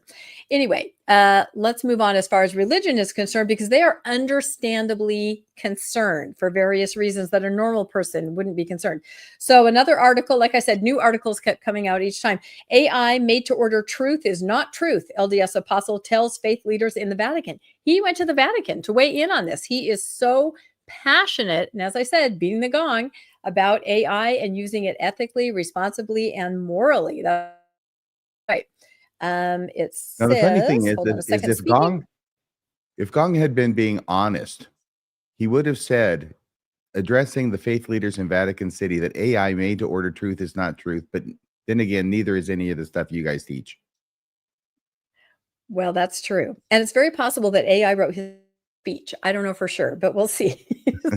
Okay, so speaking this week, which actually was like 4 weeks ago, because I bumped the story so many times. Don't know why. Speaking this week at a Faith and Technology Summit in Vatican City, Apostle Garrett W. Gong of the Church of Jesus Christ of Latter-day Saints pleaded with religious leaders around the globe to champion ethical and moral use of artificial intelligence. At the gathering, he doubled down on his counsel for careful use of AI, especially in regards to misinformation and religious inaccuracies. So this is what they're really concerned about, right? There's all kinds of different concerns. One, will it kind of rob you of spirituality if you rely on it too much? But what they're really concerned about is misinformation, because heaven forbid you should ask a question to ChatGPT and it should give you an actual answer, right? That's the concern. So it's sort of like, I'll kind of paraphrase here, this group of religious leaders wants to see if there's a way that they can sort of guide and direct and control the direction AI is going as far as how it describes their various religions, to make sure it says what they want it to say. Kind of interesting, huh? Now everybody wants AI so they can control the message. And that's exactly it. That's exactly right. And I can kind of paraphrase here. That's basically what he's saying. It's just that we're concerned that we're going to be portrayed inaccurately. We want to have some kind of control. It seems like anytime there's a scientific innovation, religion needs to get involved and, go back through history. Religion needs to somehow curb it, harness it, curate it, correct it.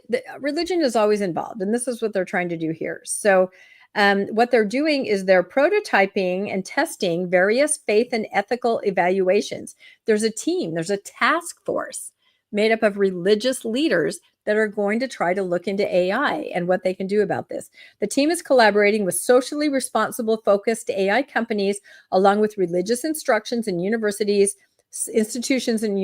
such as Baylor, Brigham Young, Notre Dame, and Yeshiva universities. So all these think tank leaders are going to try to sort of control what AI is going to say and do about religion. Sorry, I was reading that on the next slide. So I don't know. Is this something to be worried about? Is this something that's okay?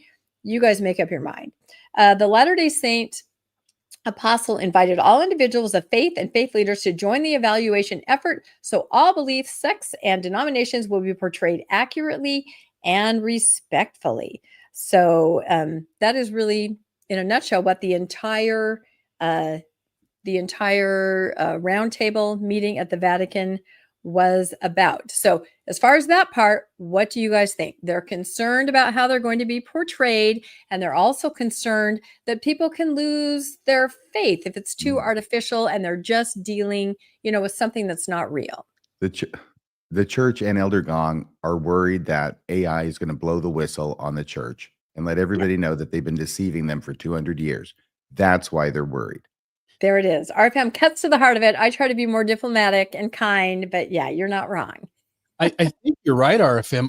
I think if members of the church were wise enough, they could simply go on to ChatGPT and ask ChatGPT to give them an objective analysis of any issue in the church. Explain to me the problem with the Book of Abraham and tell me which side has better answers. And it would immediately tell them, the person typing in the message, that the critic has got the better response. And as long as they're not using the LDS chatbot, they're gonna end up getting an objective answer that points to the critic having a much better response. And if I were the church, I would be really scared of AI. And they are. Yep, and they are, and that's exactly it. And here's our next article. Apostle puts stake in the ground on AI's threat to faith and religious freedom. So I think this is kind of the angle that they're going to take. It's somehow a threat to religious freedom. And those are words that get you a lot of traction. So, again, he's just addressing this whole group. He says, we gather here today. No, wait, let me read this one really quick. I'm going back and forth. No, I'll just read the second one here. There's a lot. Like I said, I've been collecting these for couple weeks. He put a stake in the ground.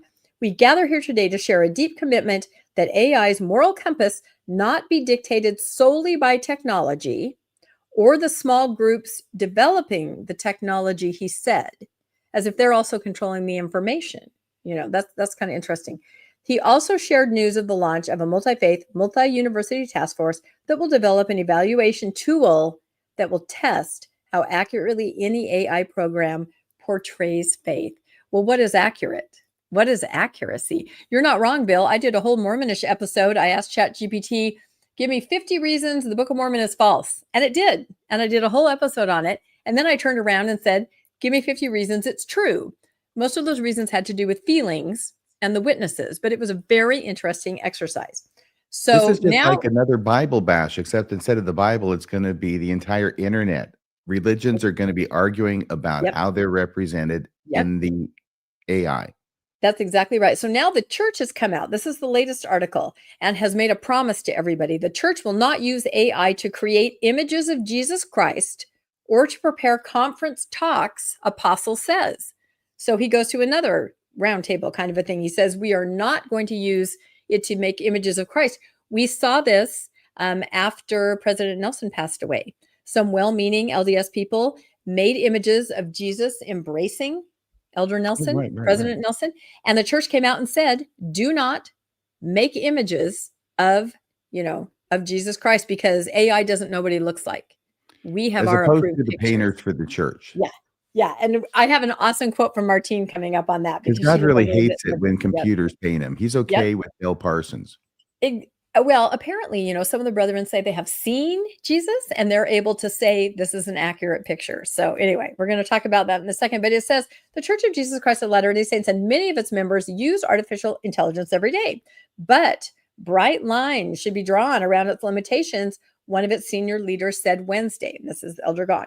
The church is setting boundaries around whether AI should be used in the creation of images of deity or in the preparation of general conference and sacrament meeting talks. Oh dear, those are the words you don't want to hear. You know everybody is using those for sacrament meeting now. You know they are. And they're trying to say, yeah, maybe don't, right? We know artificial intelligence cannot replace revelation or generate truth from God, he said, nor should we allow AI to come between us and our personal relationship with God. So again, this is their other concern, not only accuracy in how they're portrayed, but that people will turn to ChatGPT for advice, questions about spirituality, faith, the meaning of life, you know, and they're going to get some good feelings from the answers. So they're a little bit worried that they might be replaced, I think, which is kind of interesting. He goes You're not on learning to say, anything having somebody else write your sacrament meeting talk. exactly. You're not pondering, praying. You're not looking things up in your quad. You're just saying to ChatGPT, give me 5 paragraphs on why I shouldn't masturbate. Right. And there it is. You're not learning There you anything if you're reading the Ensign either, just for truth telling, RFM. No. These talks are painful enough as it is. Yeah. When I was a kid, I used the book. What was it? Faithful Stories for Mormon Kids. It was some book that had these I remember faith-inspiring. especially for Mormons. Yeah, exactly. And you could take those stories and you could work those into your talk. They were universally atrocious. They were universally atrocious, but used and beloved by all. So yeah. Anyway, he goes on to say other presenters spoke about research on church members using AI, suggesting the potential positive impact. So here they also say, okay, we admit it's positive. We can get AI tutors for people. The students can benefit. And also, like Bill brought up, there's something called the LDS bot, which has been only fed faithful information, and also AI chatbot with an LDS bent. So they're kind of controlling this narrative by what information they put into it. And I feel like a lot of their money is going toward this, because when you Google things, you often will just get more faithful skewing answers, if that makes sense. You have to kind of really go through it to get to something that you know may be more factual. Elder Gong said the misapplication of AI can distort or interfere with a person's covenant relationship with God, society, the natural world, and self. Gosh, that just sounds very dramatic. Even if we achieve AGI, artificial general intelligence, or ASI, artificial superintelligence, which people say really is only a few years away, like even less. This is coming. What does that mean? That means that they can outthink us. They're bigger than us. They're big enough to monitor This is what themselves. we have to avoid. This is what we have to stop. For God's sake, will someone pull the plug? I know. It's terrifying what I'm talking about, isn't it? And I don't even understand 90% of it. So I probably shouldn't even be talking about it. Well, I'm almost out of here because I'm 65 years old. I'm going to be laughing at the rest of you left behind. I know. But here's what they keep saying over and over. God is God, Elder Gong said. AI is not and cannot be God. Man is not, and certainly deity is not defined solely by knowledge and reasoning. So they're on this thing where they say that AI cannot become God. And then he goes on to say, very interestingly, every department at church headquarters is exploring ways that AI can help with their work, right? So they're using it, tools in their congregations, in different countries, but individual Latter-day Saints should be intentional about how they integrate AI into their lives. So beware. Yes, we will talk and interact with AI systems, he said, but algorithms do not love, bless, or relate to us by divine covenant. In no fundamental way can AI ever enter into a conventional relationship or bring covenant blessings. Yeah. Yes. And I actually think that they're prepping everybody for when AI becomes more personal, when you actually have companion robots. They've been warning against this, and that's going to be a whole different ballgame. I feel like this is discriminatory on the part of the church. It's something, but here's my favorite thing that they said, and I circled it. God, our eternal Father, his beloved Son, and the Holy Ghost are our ultimate reality. By its nature, artificial intelligence is in some ways always artificial. Deity is never artificial at any time in any way. And I just had to put a picture up of all the different deity that's never been artificial. There it is. Isn't it funny? Isn't it funny when one artificial system calls out another? That's what Yeah, I think. There are that's very good. I was 3,999 gods in the that have ever been. None of them are artificial, according to this. So, anyway, Gong says, by its nature, artificial intelligence is in some ways always artificial. He doesn't seem to realize he could also say that by its nature, humans are in some ways always artificial. Exactly. A lot of this is philosophical. I mean, I recognize that it is pretty interesting, but I will talk about, so they promise us, we're getting to the promise now, those attending General Conference should be able to have confidence that all General Conference messages to church leaders are divinely inspired, right? We ask General Conference speakers not to use AI to create initial drafts or final versions of their messages. And that's fine because they won't be using it. Their speechwriters will. They didn't say anything about their speechwriters. So, but they're trying to promise us that they're going to hear the words from God through the conduit of the leader who is speaking in conference.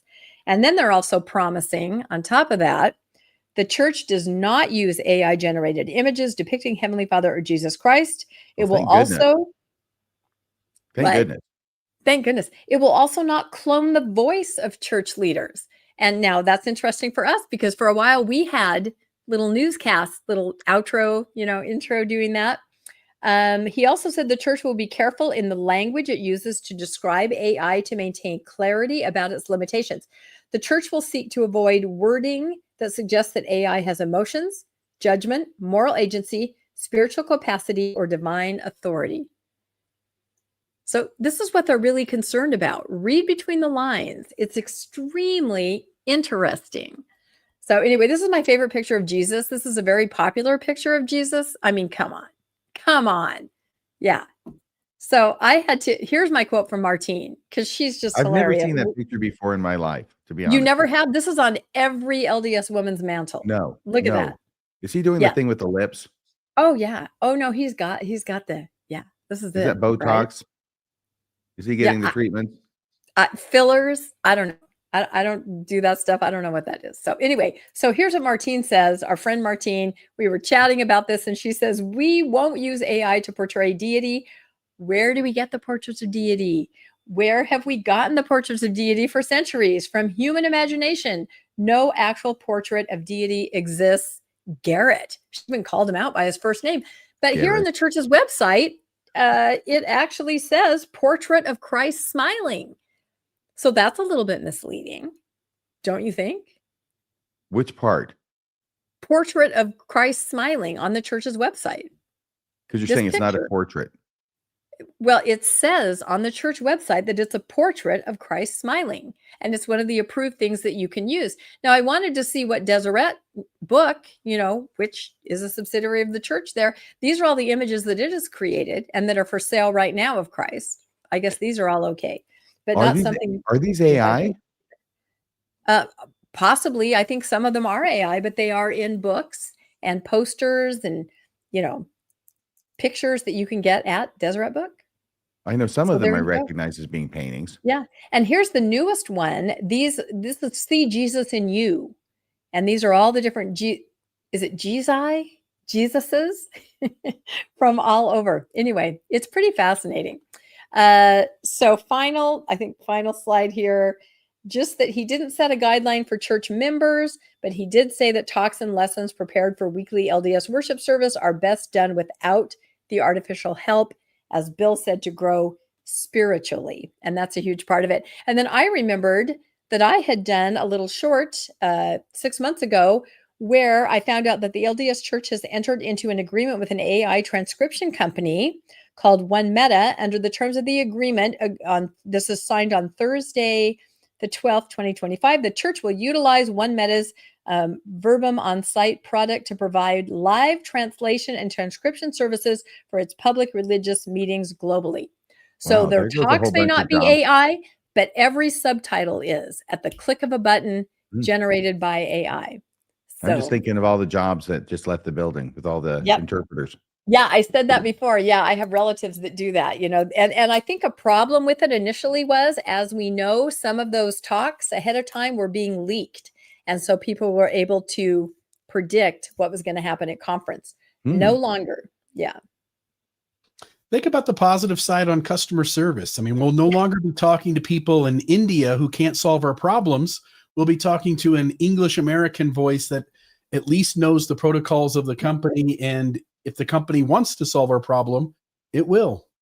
Yep. That went a little long, but it's going to be interesting, I think, to watch in the future. And the takeaways are just, worried about how they're portrayed, worry about members just getting lazy and not doing the research that solidifies your testimony. And then also worried about people forming relationships with AI, whether it's a life coach, a romantic, people are marrying AI at this point. It's only going to get weirder. So get ready.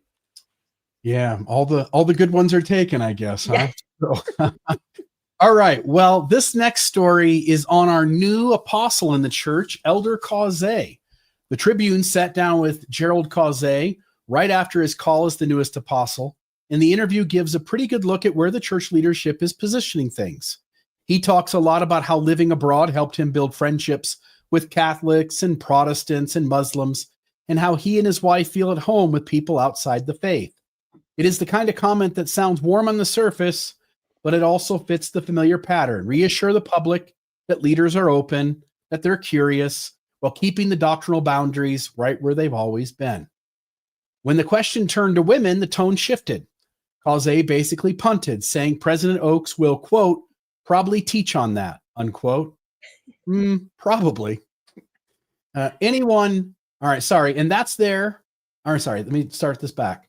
And that there's a lot more we need to do. We're just quoting Oaks. Yeah, basically, that's all he's doing.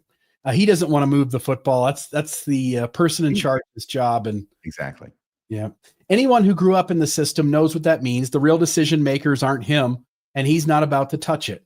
The pattern repeats itself with LGBT members. He simply said the doctrine is, quote, very clear, unquote, and there's nothing he can add. For anyone hoping for even a hint of movement, it was the same well-worn response. Everything stays in the box it has always lived in. On temples, Causé leaned into the big numbers storyline. He said he was talking with the construction teams and joked that people assumed they have no work left since they discontinued announcing temples, that the temple construction team was now out of work. But the temple team said, quote, we still have 172 temples to build, unquote. It's a strange moment when the church has just pulled its massive temple building era off the table, yet here he is selling the image of endless momentum. It's a reminder of how deeply the institution relies on temples as its proof of vitality, even when reality is shifting under their feet. It seems clear the temple planners were conveying just how out of hand this temple building got, and that even with no more temples announced, that they've got plenty of work left to do. And clearly Oaks agrees. One detail that really stood out was how little thought was given to his wife when the call came. Oaks tapped Causé on the shoulder, pulled him into a side room, extended the calling that would upend both of their lives. His wife wasn't consulted, wasn't present, and had no say in any of it. She was simply nearby in a building and became his first phone call after he accepted. She agreed without hesitation, he said. The whole scene lays bare the way women are treated in these moments. Their lives get rearranged, but they're not actually part of the decision, and it's treated like an afterthought. And finally, there was the comment on financial transparency. When asked whether the church should be more open with its finances, and remember, Elder Causé was in the presiding bishopric, and he's one of the people who knew the whole scam as it was going along with the 13 dummy companies and the real money that they had. Causé responded that the church is, quote, not a business, not a financial institution, not an education organization, and not even a humanitarian organization, unquote. It is simply the Church of Jesus Christ, he said, and everything it has exist to only do the work. Now, that explanation may sound faith-filled, but it dodges the actual concern. You can't wave away accountability just by declaring yourself above it. If anything, using sacred language to shut down honest questions is exactly the kind of reasoning that keeps the institution insulated from its own members. It avoids the issue, shifts the framing, and tells people not to look any closer. Essentially, we consider the matter closed. It was this last one that was the main part of the story. And the church is setting itself up here to be something unique that cannot be measured by any other earthly standard. And I would just ask the audience, if you had an unhealthy institution that claimed to be God's one and only true church, couldn't it use the same reasoning? And isn't this just special pleading that allows it to get out of any rule or any bind that holds it to the example that the world has set for any other thing? Your guys' thoughts? I just hope that with tithing declaration coming up, if anyone finds themselves having to go for whatever reason, they can look the bishop in the eye and say, I choose to give my charitable contribution to an organization that says it is a humanitarian organization.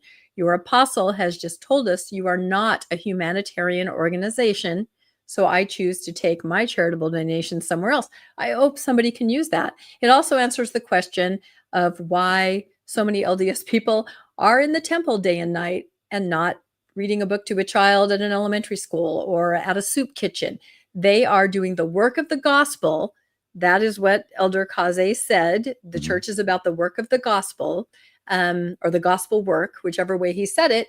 But that's it. It is not all these other things. It's just that. And there is no rainy day fund. It really is for the second coming, like we were told. So I think he said a lot if you really listen to what was behind what he was saying.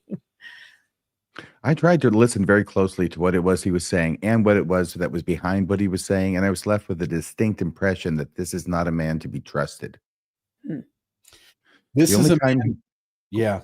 He's church broke and he's willing to hide things that the church asks him to hide. Yes, and he has a proven track record of that. Yeah. The only time he's going to tell you the truth is if the truth happens to align with the church's interests. Yeah. Yeah. And the same could be said for all of them. It's not like he's especially bad in this regard. Yeah. He is the newest apostle, and he's just like all the others. And from my point of view, what looks bad, from their point of view, is a badge of honor. That's what a good apostle does. That's how you get the job, is you don't tell the truth if the truth hurts the church. Yeah, 100%. And then there's a story here that's sports related, Rebecca. I know. Why am I doing the sports stories? I don't know. But first I have to say, I did see on Faithful social media, people were asking, how do you pronounce our new apostle's name? Right? Because he's French, and how do you say it? So somebody put out a guide to how to say it. And they started out by saying, remember Fonzie? And I thought, okay, you've dated yourself right there, because obviously I remember Fonzie, but probably nobody else does. And they said, remember how Fonzie used to say a? They said, say the word cause and then do the Fonz. Cause a, right? I don't think you have to do the thumb, but I just kind of naturally do it. And they said it's not 2 syllables. It's just kind of slurred into it. Cause a. So I thought that was great. A guide Trying to how make to pronounce him cool. I don't think it's going to work.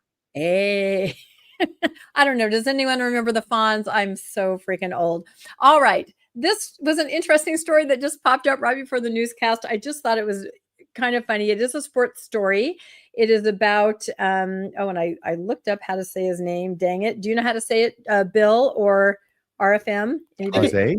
Panay. I think it's Panay Sewell. Yeah, Panay. Okay, so he is, he's been on the football scene for a long time.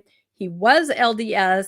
He plays for the Lions now, but there was some kind of article that came out that said he is a member of the Church of Jesus Christ of Latter-day Saints, and he went on a mission trip from 2017 to 19. He says his faith is an important part of his identity and influences his life. Okay, so that article came out. His wife jumped on social media and said he grew up Mormon, is no longer a Mormon and definitely didn't go on a mission. His faith journey since then is his to share, but I had to say something because I've been getting so many messages. I have been sent this, meaning the original article, probably 100 times today. So posting this so that people will stop asking LOL. So somebody actually had to come out and say, he is not LDS. And I decided to kind of look into it. Why would anybody think he was LDS? Well, the Deseret News has a big article just about 4 years ago about his faith journey. It is a long article about he and his brothers and, their Mormon Latter-day Saint heritage and everything. So that's there. Chat GPT. Oops, I used it. I asked it just before the newscast. Yes, they said he is a member of the church. He is LDS or Mormon. So are you believing that? Huh? Are you believing that because Chat GPT said it? Well, I might have had I not, seen his wife's post, right? It's getting information from other sources. This is a perfect example. So here we have an article, highlights of Latter-day Saints athletes since April General Conference. Okay. This came out a month ago, right? And he is listed as, a Latter-day Saint athlete that's doing a bunch of awesome stuff, right? Here's an article, and it actually came out in April, even though it says it's older than that. And it's the 50 most influential Latter-day Saints in the world of sports. And there he is, apparently number 26. So I think my point is, it's awfully hard. They're very quick. When somebody joins the church, do you remember that? I can't remember what other NFL player it was. He joined the church. Within half an hour, it was on Wikipedia that he was a member. His teammate had converted him. It was there that he was a member. I looked it up to see how quickly they add that. I think when somebody does step, exactly. When somebody steps away, it's hard to kind of eradicate these articles. So is this guy a member of the church? You're saying he is?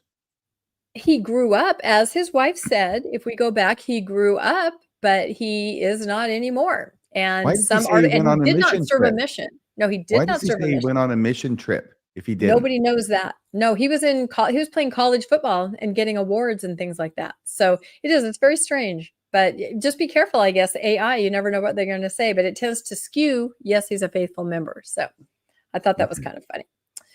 So let's see. I think we're almost done here. I was going to very quickly just mention some things as we're getting to the on the radar of things that are coming up this week in media for post-Mormons or Mormons or whoever. Surviving Mormonism, right? We talked about this last week.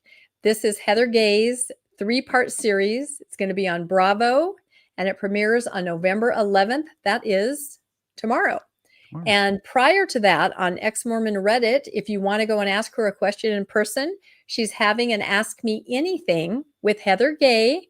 Why does that say Thursday? It should be Tuesday. Mm-hmm. I don't know why it says Thursday. Sorry, typo. 4 p.m. Mountain Time, and it's right before the series drops. So if you're interested in communicating with Heather, jump online on Reddit, and she'll be answering questions at 4 p.m. Mountain Time. So that's coming out, Surviving Mormonism. I'm sure there'll be a lot to report about that once it comes out. And the other thing, of course, November 13th on Hulu, Secret Lives of Mormon Wives, more drama, more everything. Have you guys even ever watched an episode of that? Not guilty. Good. I'm glad you haven't. I'll bite the bullet and I'll report on it if anything comes up. So anyway, action-packed this week as far as Mormonism, Mormon moment, right? Mormon in the media. So the Mormon century. That's right.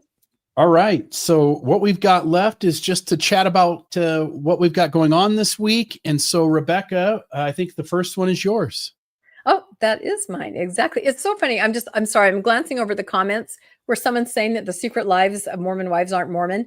They are Mormon. They pray in their episodes. Half of them wear garments. Mormon is very hard to define, as we've talked about. It's interesting. So, all right. My episode tomorrow, Tuesday, 6 p.m. Mountain Time, is the LDS Church tracking you on the covenant path. There is a new app out, fairly new. It's a covenant path app for newer members, and it lists out all the milestones that you're supposed to be hitting, and it tracks you, and it sends your leaders reminders, and it has people check on you. It is really kind of a big brother or sister scenario. So this is going to be really interesting. We're going to go through all the data and show some different screenshots of how this app works, tracking you along the covenant path. Tuesday at 6 p.m. It is the app that is just doing what the leaders have been supposed to be doing for 100 years. Yeah, and this gives them reminders. Has this person been baptized? Are they attending church? Do they have a friend? Oh, look, we've pinpointed a friend. Sends a message to friend, to contact person, invite to church. I mean, it is all mobilized now. It's pretty incredible. But yeah, I think you guys will be fascinated. 6 p.m. Mountain Time. What do you guys have going on? What? I've long thought that the best friends are those that the church chooses for you. Yeah, I think so too. You're kind of assigned your friends. Yeah. All right. So Wednesday night, RFM, do you want to talk about this? We can, sure. Our friends over at Psych Word Radio have released an episode addressing the Adam God theory, which immediately caught my attention from the thumbnail, because these crazy, crazy kids are now apparently, if their thumbnail is to be believed, trying to sell the bag of goods or the bill of goods that Brigham Young never taught the Adam God theory, folks. They are going back so far. I mean, it's absolutely amazing. Now, you actually watched this so far. I've got to watch it tomorrow, Bill. What do you think? Have I got it right so far? I'll tell you this. When I watched it, I was actually impressed with the way that they tackled a handful of quotes so as to make it as if Brigham Young never taught the Adam God doctrine. But you'll have to tune in Wednesday night. They missed a lot, and we'll go over the lot that they missed. It makes all the difference in the world. How was Jonah Barnes, Captain Apocrypha, doing? He was really animated and excited. He's the one who led this episode, and he had his scholarship that he was that he had ready to share, and he helped the others in the room see that things were not as they had been told. And he makes, based on what he just shares, he makes a really good case that Brigham Young never taught the Adam God doctrine. But there's just a lot he didn't go into that really helps, I think. And they make the point that it's the ex-Mormons, anti-Mormons who are the liars. And we'll see. We'll see what happens. I think this will be a really good throwback episode, that like the ones that you and I used to do years ago, analyzing things that are said from within the church. Well, I know that you and I happen to know the Adam God theory inside and out. Yeah. And apparently, Jonah Barnes is smarter than Bruce R. McConkie. Yeah, we'll get into that one too as well. He's saying, I know more about church history and the gospel than Bruce R. McConkie. That's what you're saying, Jonah, because he knew and said in writing that he understood that Brigham Young taught all those things related to Adam God, that the, what is it that the cultists say? Anyway, it's in writing. Oh yeah. Jonah makes the argument that if you allow the revelations to be been written wrong, the punctuation's incorrect, and everything's been misinterpreted, yes, there's plenty of room to not believe in the Adam God doctrine that the early leaders taught it. So we'll see. Wednesday, 6 p.m. Mountain Time. It should be a lot of fun. And everybody's talking about this. Like, this is going to be huge. Why are you Everybody talking about it? The idea that they're trying to now say that Adam God was not taught by, they're not talking about you. I'm sure they will after the episode, but they are talking about this concept. They do mention us, by the way. They do mention. Did they say something nice?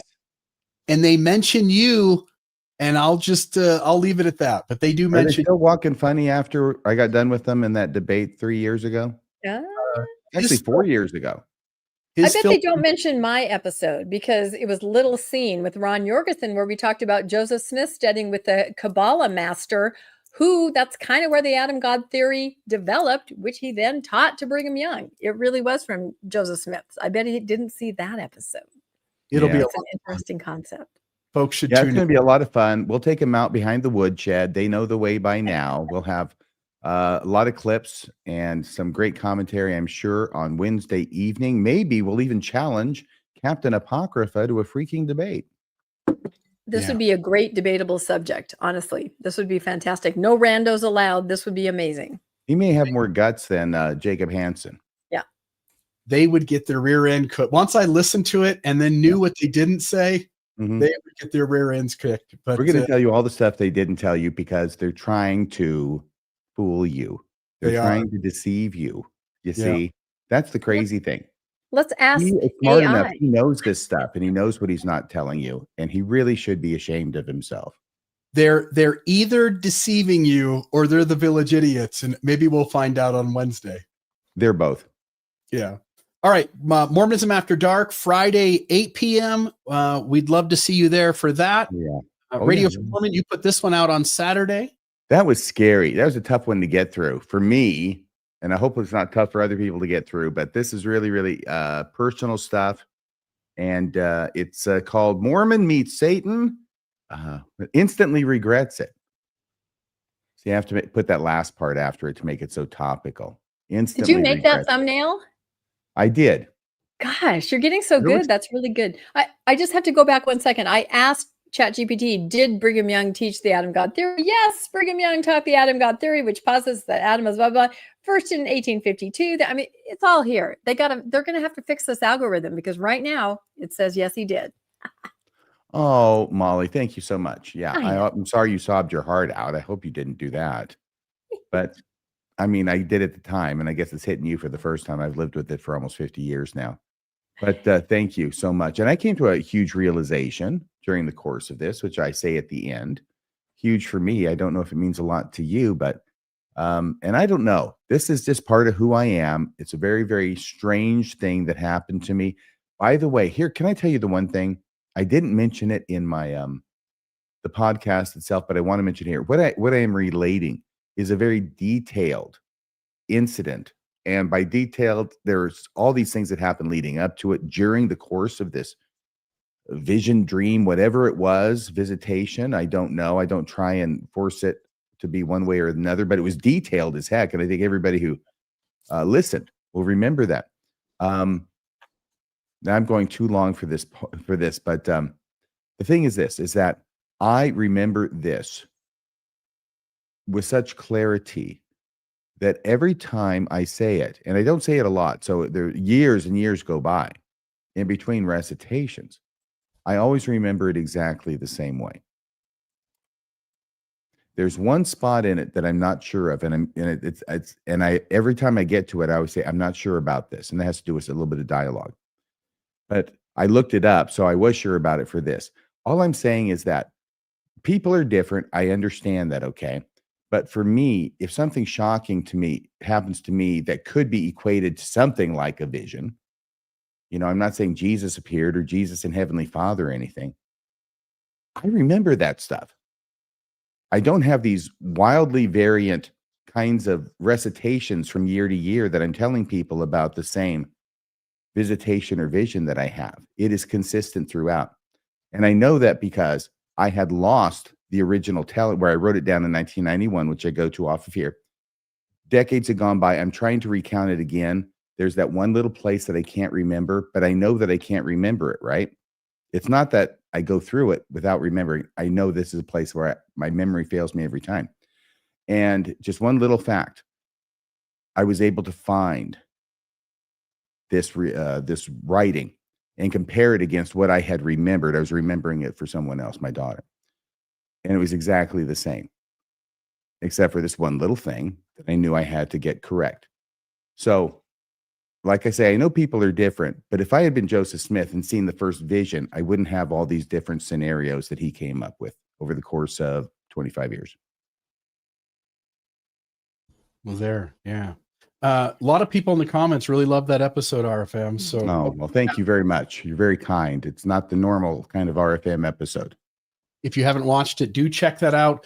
The Almost Awakened podcast on Sunday put out purity culture and sexual shame. And so you can check that out on the channel. And then just a little bit out of focus, Bill. Is there anything you can do about that? You'd like to be able to see what's going on there, wouldn't you? And there's some words like in the way. Yeah, that's the point. The words get in the way. And then just a note too, Britt Hartley and I are getting back together to do a few episodes. And we're really excited. We're going to record the first one tomorrow. And I'll let folks know next Monday what that was and what it was about. But that's happening again. So we're really excited to start having conversations again as well. And I think that is it. So folks, please hit like, please hit subscribe. We love you coming to watch the Mormon Newscast, and we really appreciate you being here. Please do donate to the Mormonish channel and the Mormon Discussion channel, and help all three of us keep our work going for years into the future. And we'll just keep bringing you the news every Monday at 6 p.m. And until next week, have a great day. Bye-bye. That's a wrap for this week's edition of the Mormon Newscast. We appreciate you tuning in and sharing this time with us. Keep the conversation going and stay informed on all things Mormonism. Until next week, wishing you peace and joy. See you next Monday at 6 p.m. on the Mormon Newscast.